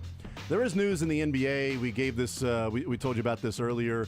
About 10:45 or so, the news came down. Shams Charania had the story that Greg Popovich stepping down as the Spurs head coach, been battling health issues, and he's now going to be the team president of the San Antonio Spurs. So one of the most coveted jobs in sports, I would say, in the offseason. I know where this is going. I mean, who else are they going to name one other person in the world they would hire besides Dennis Gates? I mean, right? Name one other person besides that guy's Jerome wedding, Tang. right? Yeah, Jerome Tang, and roommates and stuff, and best friends. Is he still there, by the way, with the Spurs? Oh, yeah. Yeah, he is. To the point that where Bill Self is like, I'm never working for him. So you guys can stop with this whole I'm going to the Spurs. I'm not working for him, okay? There's the Spurs job, the Oklahoma State job. Whenever they're open, it's Yes, like, that's right. It's like, do you want to work with your friend or do you want to stay friends? I don't know. There's got to be NIL. Does he want to deal with that anymore? I had the a transfer portal. A guy that I got to know in a different time, but he was really good friends with Harbaugh. And he was on Harbaugh's staff at Stanford, and he was on his staff with the 49ers, and he was on the first-year staff with Michigan, and he had decided that he either quit or he would no longer be friends with John Harbaugh anymore. He was like, working with him is not easy, and he's John my or friend. Jim? Sorry, Jim. I said John. I apologize. Jim Harbaugh. And it was like I had a choice. Either I stayed at Michigan or I stayed friends with Jim. I decided I'm staying friends with Jim, and I just got out of the business. Oh, wow. He was like, because it became a rat race to where you were only viewed as doing your job if you were the first one there. So guys would be speeding in to get there at like 5 in the morning just to sit in their office, to make sure the lights in their office were on to say I was there. And then you're leaving at 2 a.m. Yeah, it was like one of those things to where that's how you know that you're putting in the work and the grind. And he's like, and then it's not the easiest guy to work with and everything. And it's like I decided I was going to stay friends with him. And still friends to this day, but probably wouldn't be if I still worked for him. I'm like, yeah, I don't know that would be Bill Self and RC, but it's probably not the best thing to where like you have been really good friends with this guy, your whole life, and now you're answering to him. He's your boss and hiring and firing and signing well, yes, they didn't sign the check, but you get the point. I don't know. It's always been like an easy connection. I just don't think it's going to happen. Mm-hmm. Although with the players that they have, obviously Victor and Fox and Castle, lottery pick this year, lots of resources to make other moves with that team. It will be as coveted of a professional job opening in sports this offseason, for any coming up offseason. Saw a picture of the last four, probably the only 4 Spurs rookies of the year standing next to each other. And first of all, Tim Duncan looks like a Rastafarian.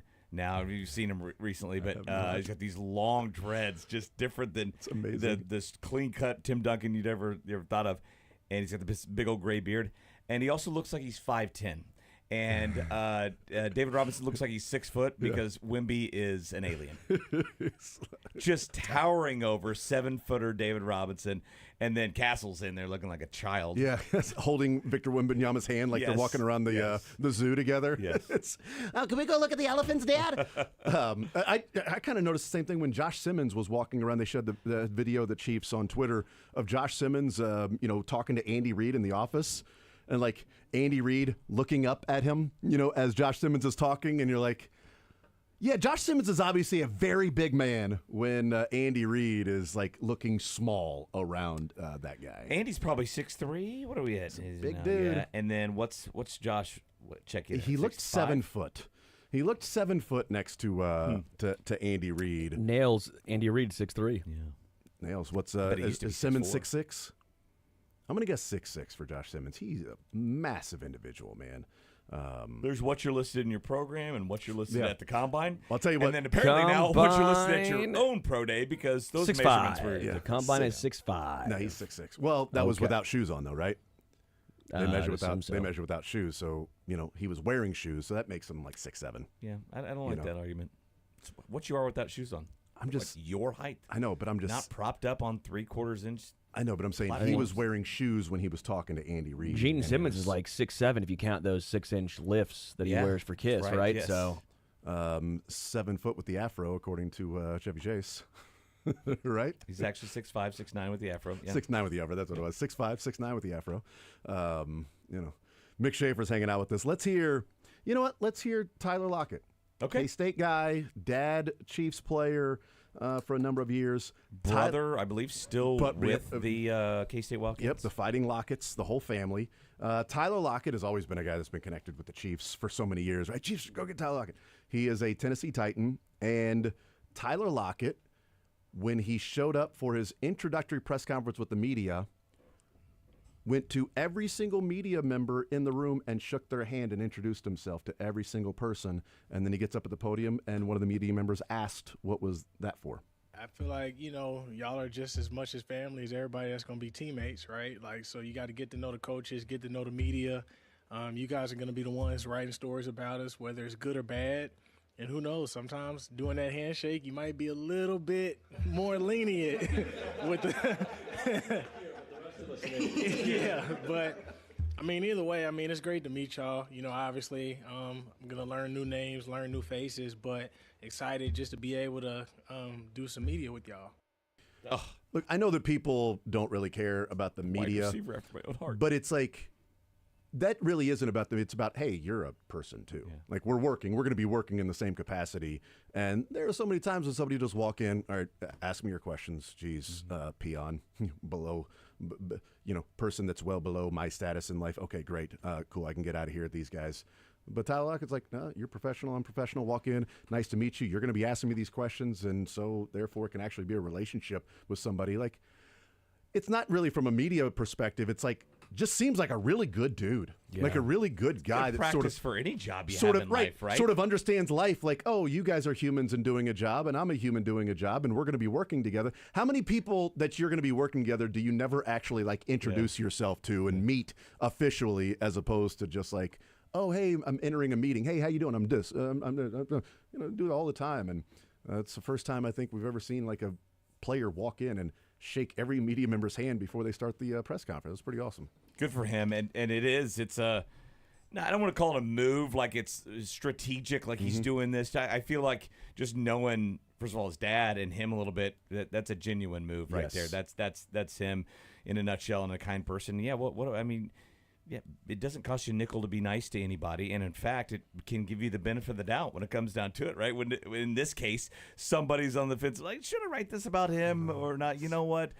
He's treated me well. I'm gonna treat him. He's a human, so maybe the other guys are not. He's an actual. I shook his hand. I touched his skin. He's a human.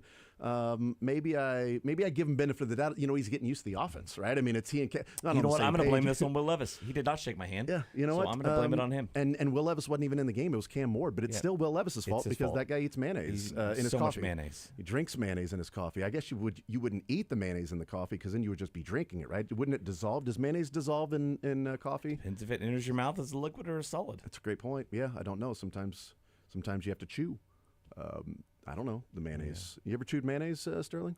shockingly, no. Does it curdle up when it hits the coffee? Good Is it like call. a marshmallow? Well, I wouldn't really put mayonnaise with coffee. I But love mayo, just not in coffee. I do too. Yeah, I'm a mayo fan. I'm white, so that makes sense. Come on, but no, that was pretty awesome. You're from, French, yeah. from Tyler. Yes, mayo. But Tyler. Lockett, that oh was my cool. gosh, What? Kobe Mayo. It all comes back to Kobe Mayo. Yeah. What about Zeke Mayo? Bill Self, Spurs. Wow, Zeke Mayo we've done it. transferring. Zeke Mayo transferring, whether he has a year of eligibility left or not. Right now, no, because Bill Self is gone, is taking the Spurs job right before he puts this whole team together with Peterson and and Flory and El Marco coming back, and it's an interesting strategy by So Bill Zeke to do this. could still have eligibility left? Dude, there's like 300 players in the transfer portal with no eligibility left. That put their name in the transfer portal to then apply for an extra year of Then eligibility. I had to text the sports director, Natalie Jones. She's over in Columbia. Tamar Bates, this is the new phenomenon now. you will declare for the NBA draft when you're out of eligibility. When there's like you can't come back to school. So tomorrow, and I'm like tomorrow, but he's like I've declared for the NBA draft. I'm like, wait, does he have eligibility left? That's a moving target these days. So I texted her. I'm like, is he leaving or he's already gone? Right? She's like, yeah, he's got no eligibility left. It's just a thing now. You declare for the draft, even though your time in college is done. Well, I had joked with Tamar Bates, and it's like, I said, you're pretty rare these days for a college athlete. Not that you played all 4 years at one school, but you played 4 years only. Devin Neal. And Feels you're like gone. Devin Neal should have 3 years left. Yes. And he's done. Like you see these And guys then, like, that are, Zeke Mayo played 4 full years of basketball after COVID. I don't know. But you're for seeing- a Division I school. You're seeing guys enter the NFL draft at like 25 or 26 years old. Like he played 7 years. It's like, how did it used to be like you had 5 to play for, and maybe you got a medical red shirt one Maybe time. you had a 6, and you were a freak if Yeah. you got a 6th year. Right. Okay. Well, he got a medical red shirt, and he redshirted his freshman year. But you get injured again. Too bad, dude. Like that sucks. You've already taken your medical. You've already taken your red shirt. You're done. That's now it's like, well, he only played 5 games and got injured. I feel like there's a hardship waiver for this guy to give him an extra year of eligibility. Yeah, I don't get it with Mayo because he started since day 1 at South Dakota State. Yeah. Right. I don't know if played it's 3 yeyears. Played 1 at. You enter your name in the transfer portal while also trying to get eligibility for another a waiver of some sort. I don't know. That's not fair. I only played 4 waiver. Can I get a waiver because come on? What about me? Waiver, but it is weird. Like Tamar Bates, I'm like he only got 4 years to play. Why does he only get 4 years to play? When did we start limiting players to only 4 years of eligibility? When did this start?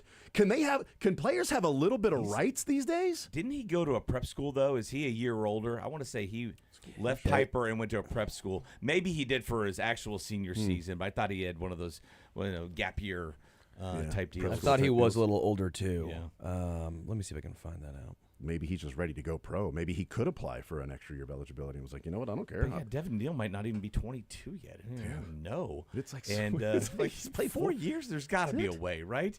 That's a it. COVID It's 4 year, years. like a injury. You played less than 4 games. I feel like in college, it's like, if you've been there 4 years and you're a good player and you're not really going to be like a first-round draft pick, we'll just give you an extra year of It eligibility. feels like Just return. if you enter the portal, they give you another year, right? You're in. Here's another year. You can portal an extra year. You actually get an extra year every time you enter the Like you portal. win your challenge, you get it back. It's a challenge. February 21st, 2003 is 22. Just turned 22. Right? Yeah. That's math. So a young one for his. We talking Tamar or Tamar. Yeah. So he's normal. senior age. Yep. Yeah, he's normal. Senior age. Wait, he's normal, which is not the outlier. That is true. That's true. It's a normal outlier. That's why it's like you're rare, man. You only got 4 years to play. How weird is that? That sucks, man. Sorry about that. Sorry you got screwed. Can you just make a grad you got grad screwed. player? Like, isn't that a thing? Yeah. Yeah, it is. That was usual though when you were done. You exhausted your academic. You were graduated academically. And did but you have to still transfer? Like, I think I always hear them as You grad still had transfers. played four full years. A lot of times you had redshirted and you had one more year of eligibility left. Yeah. Like the first, Russell Wilson is the first grad transfer I remember. Right, because it was NC State to Wisconsin. Nobody had heard of him. Goes to Wisconsin, blows up, ends up being a draft pick and all that. The Brett Veach talked about the impact of the NIL era on the NFL draft, and we're seeing it with the NBA draft. In 2021, 363 players declared for the NBA draft, early entrants. 363 early entrants for the NBA draft in 2021. NIL era officially started. This year, 106 early entrants in the NBA draft. Wow. Well, it makes a lot of sense. 363 to 106. I think that's a good thing. I agree. For the NBA Totally. that only has 2 rounds. And it's a good thing for college. Yes. Because you're getting college players. It's a good thing for the college players and the NBA because the guys return and can develop There a little are a bit lot more. more open seats every year in the NFL than there are in the 60. NBA. Yes. Yeah. 60, and it's very rare. It feels like when there's like a NFL UDFA's we have 60 all the guys times. retiring every year in the Yeah, NBA. but like football, you have like a lot of UDFA's that make the roster and have great careers. It's fairly rare. It feels like in the NBA where even second rounders do a ton. Like the second rounder does a lot. You're like, wow, that's a rarity. But like I think Jalen it's- Brunson's a rarity. But I think it's great for college basketball. Yes. Like more guys are staying around and playing. Like, people hate the NIL and it's killed all this and this sucks and it's not the college basketball. I know. It's actually closer to the college basketball you grew up on. The talent, there's more talent there. Because the college basketball you grew up on wasn't leaving. The NBA talent wasn't going after freshmen. Shaq was a junior. Like, Shaq returned for his junior year to be the number 1 draft pick the next year. He's gone his freshman year. Did they have a rule whereas baseball where you could either go from high school to the NBA, or did you have to just play 3 years? Because that's the baseball. No. Used to, No, you you go could do directly it- from high school. Yeah, you Well, can do it no, because it used to be high school. I see what you're saying. If you went to college, you had to stay 3 because years. baseball was that where No, it it was. wasn't It that. was you That go was from high baseball. school or Yeah, 3 you years. I never didn't know had if, that for basketball. I didn't know if basketball was ever that or not. Yeah, which is an odd thing in baseball. Well, and too, in basketball, well, it hurt. It was an NCAA rule in baseball, and it really hurt college baseball because a lot of these guys are like, I'm a year away, right? I'm gonna go to a JUCO. They're gonna stay, right? I'm gonna move up a couple rounds, get drafted. I ain't waiting 3 years. Yeah. As opposed Because to the in JUCO, you wait 1 basketball, year, yeah. in basketball was an NBA rule, Yes. and that's why I was thankful because I was like, if NCAA puts this in, that's gonna hurt NCAA basketball because you'll have those same guys like I'm a year away or so. I'm just going to go to the G League But for a year. it doesn't or matter whatever. if it's the NBA. It doesn't matter where They I go, did, though, D1 or JUCO. Because Andrew Wiggins originally went to some of that prep school, and there was a couple guys that did that. One guy went to circumvent the rules in the NBA, and they've had no success. And guys are stopping doing that because, like, Scoot Henderson just did the G League. He didn't go to college, right? What was that one little league out of Atlanta that is that still going where those guys went? That's and the they thing. got drafted And there's a high? couple of guys. Like, one guy went to Australia to play for a year. Well, I guess the Ball brother did. He went to overseas. Like, it has not worked out for guys that have really tried to circumvent that NBA rule. I'm glad they changed it because everyone thought they were Kevin Garnett or LeBron James or Kobe, and then you realize that those guys are the outliers of outliers. Was it Simmons? Was there a Simmons that? No, Ben Simmons did. Not Ben Simmons. Yeah, no, there was one a guy. Simmons. He was the first guy, was and like- he went overseas, and we're like, "What are you Well, doing?" no, there was a Simmons. It was a recruit, and he was going to go to college, and then he did circumvent the rules, and he actually ended up entering the NBA draft. Yes. because of something of a prep You school. can do that the they- prep school. and then but he had already done it. But he was like originally, he's like, no, he's got to go to school, and then all of a sudden, then it was like, no, he's actually not going to school. He's entering the NBA draft. I'd have to go up back and look. But Dylan, you went the JUCO route. I mean, what Mick was talking about, and players saying, hold on, I can go. I'm drafted, so I can go as a high schooler, or I can go to a college, a 4-year college, but I've got to stay at least 3 years, or I go to a JUCO and I can leave after 1 year. That's why the competition level was so, there was a wide range at JUCO because you would have those kids. Like, when I played against a kid that went to Oklahoma State for 1 year and then ended up getting drafted in the 20th round, and that was still good enough for him because he didn't want to wait the 3 years to get paid. Now, I mean, you might get paid more at a 4-year than being a 20th round draft pick. So Yeah. what was That's- Hochaver's deal? Right? Didn't he? He didn't sign, and then he went to an independent league Yeah. baseball and pitched, Yeah. and then got drafted number 1 overall. But yeah, if you're a It's 10th round totally guy out of killed high it. school and you're like, if you're told, okay, improvements and just draft class and everything, you'd be a 4th rounder next year.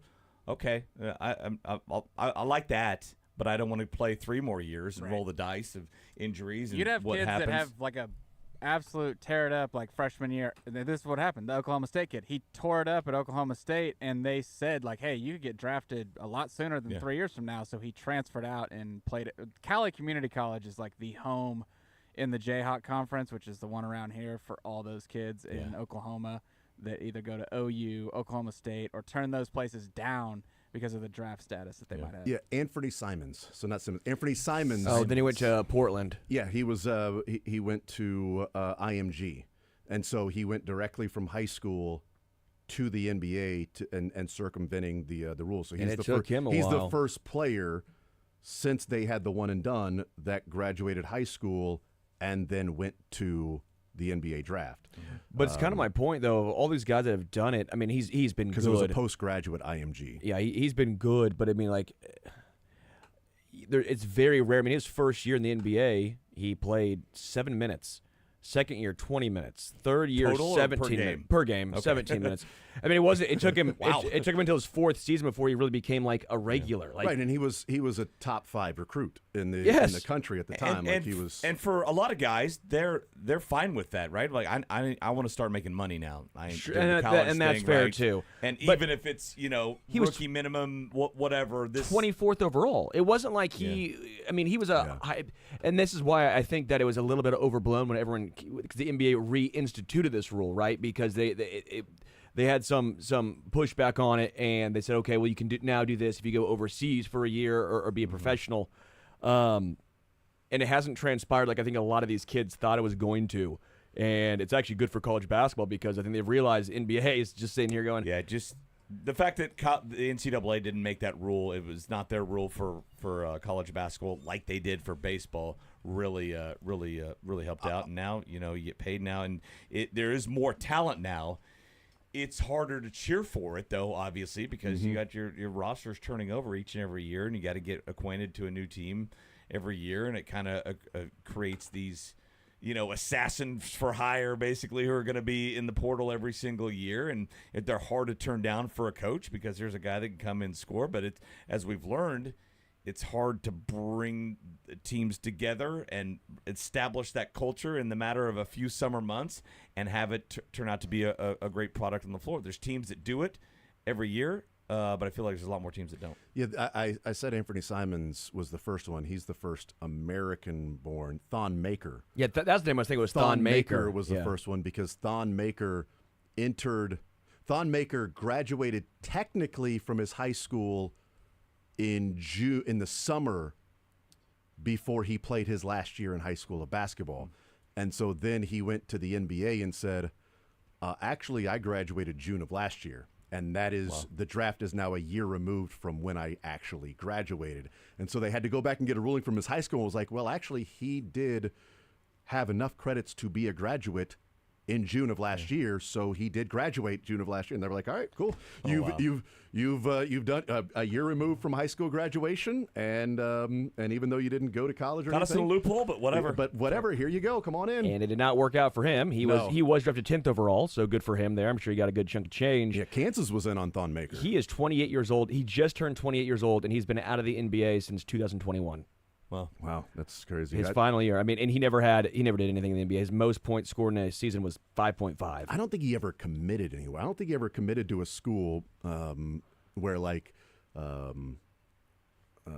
Simons committed somewhere, but Thon Maker, I don't think he ever announced that he was going because I know Kansas was in on him at that time. Kentucky was in on him. He was towards the end of. Remember when everyone wanted to find those 7-foot guys that could, because everyone saw Dirk and they go, well, we all need a guy. Yeah. Remember Dragan Bender and the guy from Kentucky?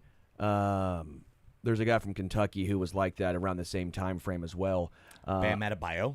He's a little different though. Okay. He's a little different because he couldn't shoot threes. But this is kind of towards the tail end because then they saw Kristaps Porzingis, and then I remember the Knicks all booed him. He was like, "Oh, he's the same guy as all these guys." Then he was actually a little different. But like everyone wanted those 7-foot, 220-pound guys because like they're different. They can dribble, they can shoot. And Thon Maker was part of it. I remember that vividly with him, Dragan Bender, and then I forgot the guy from Kentucky. I forgot it too. Like I'm trying to think of the guy. It's not Cauley Stein, obviously. No. Not Carl An Anthony American Towns. or overseas player at Kentucky? That was what Big Z was supposed to be, who's now at Arkansas. No, it wasn't Enes Kanter. No, Skal Labasserie. Skal. Oh my goodness. Yes, dude. He was awful. Or whatever. I forget how you pronounce his last name. Miss me with that name. Labissiere. Yeah. Seriously, you just Skal missed me. Labissiere, yeah. Skal Labissiere. Yeah. He was in the same. He was so. This was the same draft class. No awful, bleep. I dude. almost cussed. This was the Ben Simmons draft. It was Dragan Bender. It was Thon Maker. It was Skal Labissiere. Labissiere. Yeah, this is when everyone's like, we got to find that guy. We got to find that. It's right after Porzingis was drafted. They all wanted that guy. Wasn't Marquise Chris a little bit like that too from Washington? Yeah, it was just. Dude, he was so bad.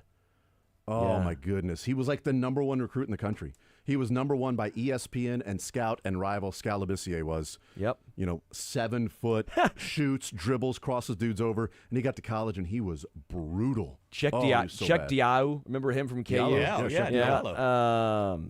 Man, you look back.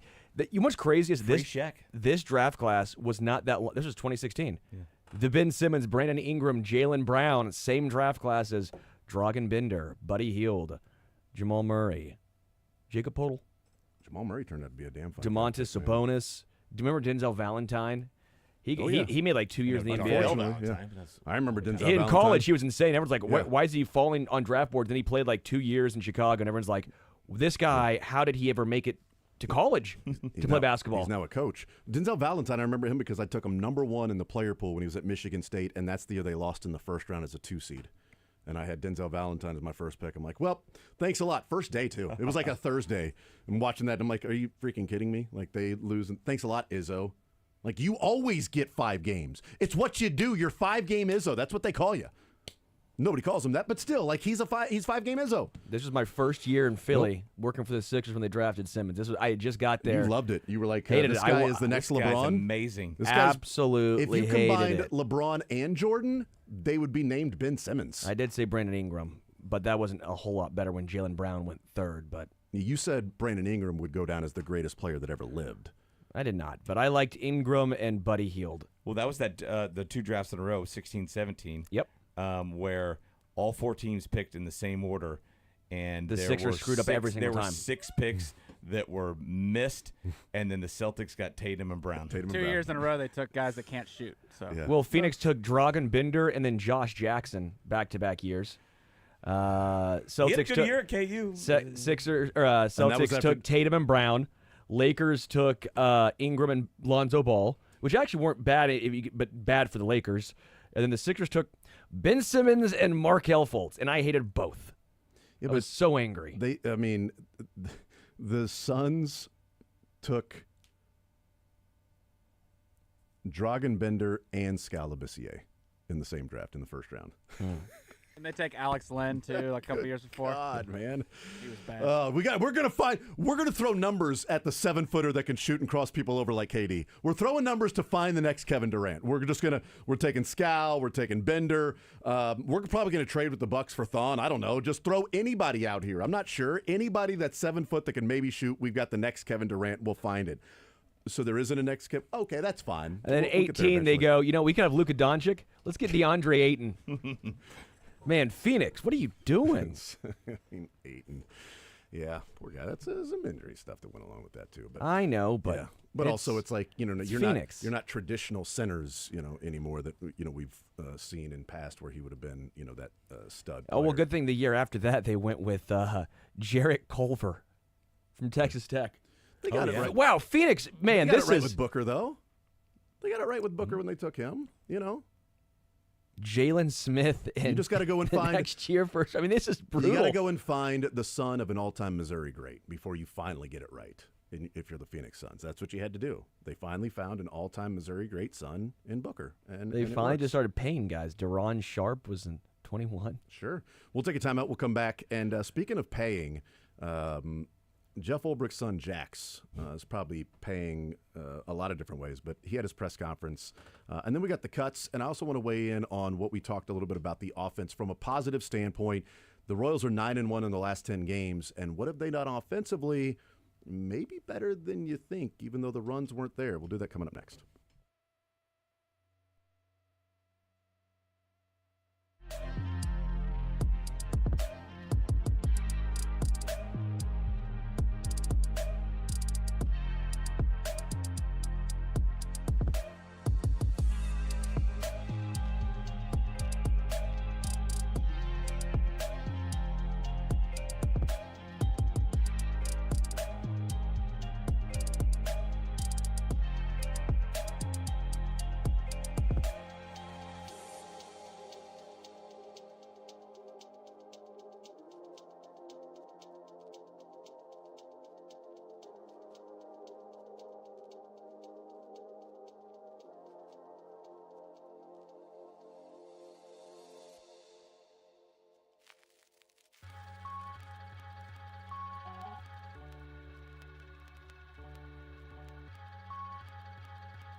All right, we'll continue right here on Sports Radio 810 WHB. We'll get the cuts before the show is over. We'll talk a little bit about the Royals, but let's hear from Jeff Ulbrich. He had a press conference and met with the media, which I find to be pretty interesting that the Falcons made him available with all that was going on around, obviously, he and his son and Shedeur Sanders. There's going to be guys that are stand-up guys Good point. that want to get out in front of this. It's a good point. So and you know what? try I to want start to put it to bed. Yeah. It's a good point. Maybe he is that guy that was like, no, I want to meet with the media. You will let me do this. All right, I will meet with the media, or you can fire me. Okay, so if you don't want me to, or I'm sure they would be fine with that. Okay, nobody else needs to catch these slings and arrows. Point them all at him, and hopefully this comes to an end. Before you do that, though, can you have a sit down with the PR, because we need to know what you're going to say. Yes. Okay, so because we've already been fined $250,000, so we want to make sure that nothing else comes out. But here's Jeff Ulbrich in his apology and what took place and what's going on behind the scenes right now. First of all, I'd like to publicly apologize to Shedeur and the Sanders family for what occurred. Second of all, I want to publicly apologize to Mr. Blaine, Terry Fontenot, Raheem Morris, and the entire Falcons organization. My actions of not protecting confidential data were inexcusable. My son's actions were absolutely inexcusable. And for that, we are both deeply sorry. The NFL has taken action, and I fully respect the punishment. We take full responsibility, my son and myself, and we will not be appealing the fine in any way. Going forward, I promise my son and I will work hard to demonstrate we are better than this. Again, I'm deeply sorry for our actions. Questions? My son will work a lot. He's at a private school. He's not paying for it. Situation. After the draft, yeah. What was your reaction? How did you process it with your family and the thing? Yeah, obviously not happy and shocked. And so I made the Falcons aware of the situation, and then our next course of action was to try to get a hold of the Sanders family so we could apologize in person, which we were able to do. The Sanders family, Shedeur and Coach Sanders, were amazingly gracious, more gracious than they needed to be in a moment like this. That was a phone call? Yes. And it was an opportunity for myself and for my son to apologize. Just, what's this been like for you as a coach, and I guess family-wise as a dad going through the last 72 hours? Yeah, they've been challenging, but we brought this upon ourselves, and the fact that I didn't protect the data well enough, and my son did something. Obviously, he has a great amount of regret. Can you go over again kind of how this happened? There's a statement about that you left the iPad open, but were you home or kind of what were the circumstances? Yeah, at the end of the day, I did not protect confidential NFL data well enough with the device I have with the Falcons. How hard was it for you to kind of manage the emotions of you're coming off of such a kind of fun and exciting draft, and then kind of having to deal with this then at the same time afterwards? Just how you were able to compartmentalize and deal with it? Yeah, it's another part of the regret. Obviously, tremendous amount of regret for what my son did and for what I allowed in being neglectful in that way. But it's another part of the regret is there's so many amazing people in this building that did an amazing job in this draft process, and then to pull it off on draft weekend and do as well as they did, it's hard because those people should be celebrated in these moments, and they probably weren't as much as they should have been. You mentioned wanting to go forward and demonstrate. Yes. That you're more than these two actions. Can you talk about what things you have in mind? I know there were some, maybe some charitable things you were getting involved in. Or? Absolutely. We're in the process of that now, but it will be action. I promise you that. One more. Jeff, I know this is obviously incredibly emotional for you in so many different facets, but what's the hardest thing about navigating this? Because you're stuck between Dad, feeling for a lot of different people, feeling for Shador, and also your employer as well. Yeah, it's difficult, but like I said, it's something that I brought upon myself, and my son brought upon himself. So it's one of those things where we gotta take this on the chin, and we absolutely are doing that and taking full responsibility. And I'm hopeful we'll grow and be better because of it. I do want, like he said, there will be action that will be taken. I will change my pass key. I will make sure that the facial recognition is on that. Password is going to be changed as well. I will make sure that my fingerprint is going to be part of this. There will be action taken as to make sure this never happens again. He no longer has a phone. He didn't want to get into, like, one of the things was like, how did this happen? You know, I just didn't protect it the way that I needed to protect it. Like, did he break into your iPad? Was it just sitting there open? You know, I can't imagine having, like, I don't know, my kids are 9 and 6, and so it certainly wouldn't happen at their age. But I can't imagine even like a 20 or 21-year-old, like, Dad's iPad's laying here, nobody's around. Let me go ahead and open this thing up. I know his password, and oop, here are the numbers. Shador's saying, doesn't me write that down real quick? Got it, guys. Got his number. Like, I don't know, man, unless it was just like sitting open for some reason on that page, but his son still had to see it and take the number off the iPad. What do you think happened? I'm stuck between, because at home, there's nowhere else you let your guard down more than at home, right? And right. I mean, not that I'm protecting information of that caliber, but my computer is always open there, and my kids know all my passwords. You won't even tell me what Nick Jacobs' number is. I won't. I mean, so, you know, if that gets out there, then if you heads knew are Nick going to roll. Jacobs, you would know his password involves like the Arabic alphabet, right, and some Russian in there, and like some sort of like clip art, right? You're not getting in there. He actually gets the word too strong. Yes, password is too strong. It's actually start over. It's actually password. We have a limit of 150 characters for your password. What's that word font that's just, is it Wingdings? Wingdings, yes. Wingdings. It's just wingdings there. What do you think happened? Something similar to that. I don't think it was encrypted and he broke in. I bet it was laying around the house, and you let your guard down around the people you love the most. Yeah. And I could totally see it's something, you know, joking around like, hey, I got all this, and you know. Yeah. Oh no, Shador's got his own number. Guys, right? Yeah. Shador's got his own number. Like, yeah, I mean, this that you know, so that a number of these a few of these guys have their own numbers. Shador's got his own number. And I bet, like, I mean, I have a more of like, and this kid's in college, right? I have more of a grown up relationship with my son, who's about the same age. Interesting. And so you're more buddy buddy with him, right? Yeah. As opposed to like, you know, here are the rules. You got to stay away from this, and so. Yeah.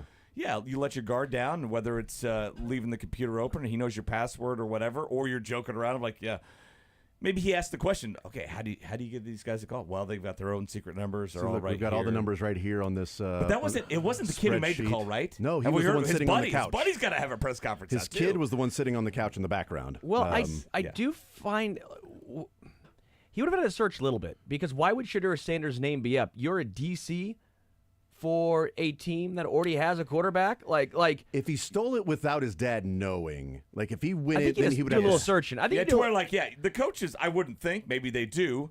I wouldn't think the coaches have all the access to all the people, all these scouts. And look, it's not like draft day. Even though they drafted a quarterback last year, I guarantee you they did some work on Sanders. They have plenty of work on all knowledgeable of all the guys towards the top of the draft. But yeah, it's a good point of like, how much do the coaches really? Yeah, I feel like he would have had to do a little bit of searching. Yeah. Like, I don't think it was just as simple as, I left it open on Shador's number. You got into like the email or whatever. There had to have been Falcons something. database. Well, because you're in a portal or something like that. You're the Falcons portal. Falcons have like a here's the blackboard that scout. you have at college. And you know, his just for their friends coaches. probably, him and his friends probably thought, who's a player who would be funny to mess with? Well, like he's number one. Like on he's your the number list. one guy on your If list. you It's, come up with that idea. you know what I'm saying? Like if you have the idea, that's the guy you're going to go after. It's not Abdul Carter. It's not Even Travis before the Hunter. draft, It's not. and especially after day one. He is number one with a bullet. That's a good point, on because your then list. that happened on Friday. So Yes. that's That why was on the next day. That was when it was like,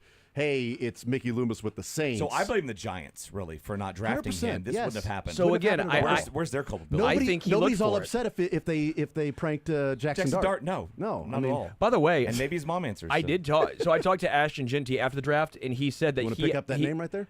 It's a story, and he did tell me that he got prank calls after the draft. Of people being like, you're actually traded to this team. And he's like, I have no idea how people get these numbers. It sounds like it happens, Abdul Card. It sounds like it happens a lot. There's just some idiots out there who film it and put it out there on their socials and who happen to be related to a guy with a high-profile job within the industry. Anthony Sherman told the story, unless it's in cuts, and I don't know that it is, but it happened yesterday. Anthony Sherman told the story. He was asked about, did anybody prank call you? He said no, but after I was drafted, a team called to let me know that they were looking at me as an undrafted free agent if it got to the end of the draft. And he was already drafted? It was Panthers. He said, he was like, Panthers, the Panthers running backs coach or scout or whatever called him, was like talking to him like, hey, there's a number of guys like, we're hoping like you get here or whatever. And just Sherman was like, yeah, man, cool. I'll keep it open. Yeah, for sure. And then I was like, he's already been drafted. Who drafted him? I can't remember. Arizona, I think, right? He was a Cardinal? Yeah. That was the Javier Arenas trade, if I'm not mistaken. Yeah, so he was already drafted, and then the Carolina Panthers called him to say, if we get you as an undrafted free agent, this is going to be really good. Real quick on the Royals offense, and then we'll get the cuts. I wanted to bring this up because the runs haven't been coming in a great windfall over these 10 games that the Royals have gone 9-1. They did yesterday. But if we're looking at how the offense has gone, I do think the runs not being scored is not indicative of what they've kind of done as a team. So in these 10 games, in which they're 9-1, as a team, they have collectively batted .288, which is fourth in baseball. They're OPSing at .730, which is 3 outs 12th. on the base paths every game? Right, 100%. Right, it's 12th in baseball. Their strikeout percentage is the third best as an offense in these last 10 games.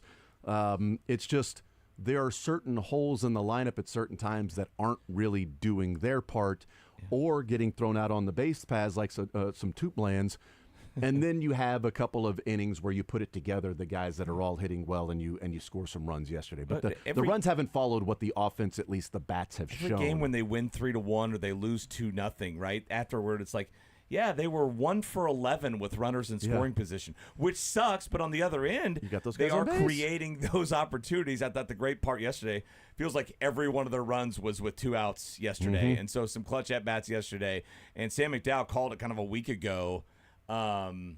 He was on with Seren, and they were talking about how bad Salvi was. He's like, he's not that bad. He is. Yeah, dude. It's an anomaly. He's hitting the ball harder than he ever has, and we're seeing him come out of that 7 doubles in the last week, in the last 7 games. In this 10-game stretch, and Salvi he's been this last series. He was robbed twice of extra base hits by the same second baseman that would have brought in more runs as well. So Salvi's coming out of it. Hopefully, Vinny is with that knock he got yesterday and the RBIs, and Bobby's just the best at everything except for running the bases and stealing bags. stealing bases, really. We'll let it slide. 2/3 of the lineup, so 6 guys in the lineup in these 10 games. Salvi's batting .343, OPSing at .904. Jonathan India, while not doing all that well with the batting average of .212, he's getting on base at .341. And in these 10 games, he's scored runs to the point that over the course of the season would be 108 runs scored. That's what Jonathan India has done in these 10 games. Bobby is OPSing at .958. Michael Garcia OPSing at .877 and batting .360. Freddie Fermin even getting on base at .350 and OPSing .711. And Drew Waters in these 10 games. Love that kid. I'll just go ahead and give the slash line for Drew Waters. .380, .410 on base, .622 slug for a 1.032 OPS for Drew Waters in these 10 games. Now, the other 3 spots in the lineup have left a lot to be desired there. So like Massey and Vinny and Izzy Belly. Sign me up for 3 holes in the lineup, and that's it for the Royals. That's 6 guys, and that's what I'm saying. Because it's usually double that. Yeah, those 6 guys are doing Even that. last year. I think the runs are going to start coming. My Drew Waters take really has been playing out well. It just happened 3 years later than I said it was going to happen. In 2022, I was like, you guys, watch out. Drew Waters is going to be a stud. Like, he's going to be. You never said what year? I didn't say what year. So you just said watch out, though. That's why I still say, Dalen, Trey Lance still has a shot. Drew Waters is never said what year Trey Lance is going to be good. Drew Waters never is said going at to what? 1,000. I never he said might at what. sell cars in 10 years and be awesome at it. He might. So good at investment banking. think might's the key word here. All right, let's It's the get wrong word. let's get the cuts in on the other side of the break. More Zone next.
I do want to pass along the San Antonio Spurs have found a coach already. They have hired their coach. Mitch Johnson, who was the interim coach, they have just now made the coach. From interim to just coach. I hope Sporting does the same thing, by the way, with their interim Romeo coach. Cornell, you want Romeo to stay? I want Kerry Zavagnin to stay, yeah. I see. Frank Gans, you like just to keep that rolling right there. Mitch Johnson is now the head coach Bob of the San Antonio Schaefer, Spurs. right? He was the interim manager a couple times Oh, with the man, Royals. that's right. Schaefer. It's when Matt Stairs told him, bleep you, but didn't say bleep right in front of the Dream Factory kids with Larry Moore out there. And then Matt Stairs looked over at the kids because everybody's like, Sween Dog was like, whoa, whoa, whoa, whoa, what the hell, Matt? Or I guess it's Sweeney. He didn't say what the heck. Whoa, whoa, what the heck, Matt? And Matt looked over and goes, they're going to hear the word someday anyway, and then walked away. I got a similar Marcus Peters story, by the way. Respect it, Matt. Respect it. All right, let's get the cuts in here before the week is over. Dylan, take it away. Maybe they only have certain tiny packages for him. Pause. Shoot. That's going to be Mark. Shoot. Pause. It was in regards to Travis Hunter. Sure it was. I've rededicated myself, and I'm coming here with a full tank. Jake topped me off in the. What the hell's going on? You can hear him realize it like mid. Yes, Jake topped me off in the wait. Oh, nope. Nope. So I got a full tank now. I got topped off in the break. And out of all people to be on the air with Dieter and Sherman when you say you got topped off. Oh my God! I don't like your new scoring, Kyle. 100 should be the 100. All right, I will. No, you're fine, make a Kyle. note of that, No, Lebo's not your boss. That's directly. Starting to see why Dravetta drives 90 minutes to work every morning, Lebo. Kyle, nice job. Somebody needed to step in to be the Dravetta assassin, and Kyle's done a good job. He's filled right in. I don't know about running the board for the program and doing all that stuff. I just know from the cuts part of it, random little drop-ins that are, silent assassins, it's good. If you were talking to young people, they're probably stoned. I doubt they're Well, the drinking guy scotch. should be stoned and then go out at 10 o'clock at night and take a bottle with you. Put it in your back pocket. There you go. Get stoned, get a bottle, stick in your pocket, Take and head it to the with you. plaza. Uncle Pete sent you. Pete, what we talk about in the control room, I said stays in the control room. Oh, okay. All right. Back to back, Kyle. Nice job. Well done. Boom. A finger exercise. Okay, dog. It's not what he meant, Dylan. Or By the way, Stuart. Kyle, how's it feel to have Curtis telling you how to do your job? Just a tip. He's relentless. What'd you say about just the tip? I said just a tip. Oh, a tip. Okay. Have mercy, Dylan. Kay's Nice job. Kay's laugh too was so good with just the tip part. That was Just the tip. Just a tip, though. He didn't say the tip. He said a tip. Keep going. guys. I got a rim yesterday. Oh, jeez. Oh, boy. You know how I told you guys I Dude, see you how have not long told me anything like I that. can try and get rim. I'm 31. I can still touch rim. There's no Browns on the schedule for the Falcons. Speaking of Browns? So there you go. No Browns on the schedule. It's on Sterling's schedule. I guess. Oh, my God. No, keep going. What? Just Noah Cameron, growing up in St. Joe, chilling at the belt, all around it. He ain't going to be intimidated by the Rays. He's not going to be intimidated by Steinbrenner Field. Noah runs from the Rays. And you know what Noah I'm saying? hits tonight is what he'll allow. You know what I mean? Mick, nice job. Well done, us. Pat's on our backs. Not him for doing it, but for us for saying it. We laid the groundwork. Done. He stood on our shoulders. And then he said in the 5th round they were looking at running back. But then Bossa was there, and he said it was by far the best player on our board. Like, we just couldn't pass it up. This guy's still there. And so, clearly the best. And so then they get to the 7th round, and they get a guy that Brett Veach wants in the 7th round. I also wonder if they're looking running back in the 5th round, sitting at 156. I have no idea. But at 151, DJ Giddens went. So if Giddens is there at 156 with Bossa, is Giddens a Chief and Bossa's playing for somebody else? I don't know if he was that much better, if he was the top player on their board, and then boom, now Giddens is gone.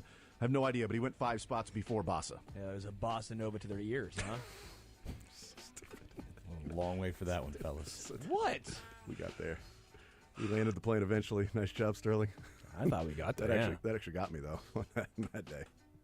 You're going to be doing full speed swings, full speed runs. Why, obliques, hamstrings, quads. Jonathan India had the quad. Maybe that was from running around in the outfield a little bit more than he's used to in his body.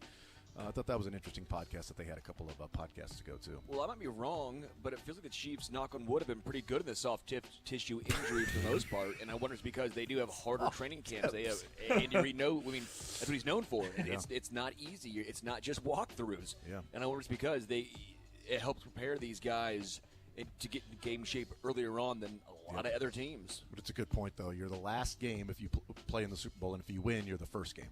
And you go to training camp before everybody else. So less time to get soft. Yeah, that's right. Yeah, that's true. Less time to get soft. Yeah, sure. Soft tips. Mm-hmm. D tips. Don't get. If you're always hard, you're never soft. That's right. Okay, cool. All right. Working on next week's. Right. Okay, already. Go ahead and put that in that early work. Keep going, Dylan. We have another one. Oh, we don't. Oh, no more. I thought that was. Got to find one short enough. Yeah, we have a lot of long ones on this show. No, I mean that you see. Here's the thing: you don't actually have to say the joke. Sometimes the joke is just there. No, it wasn't a joke.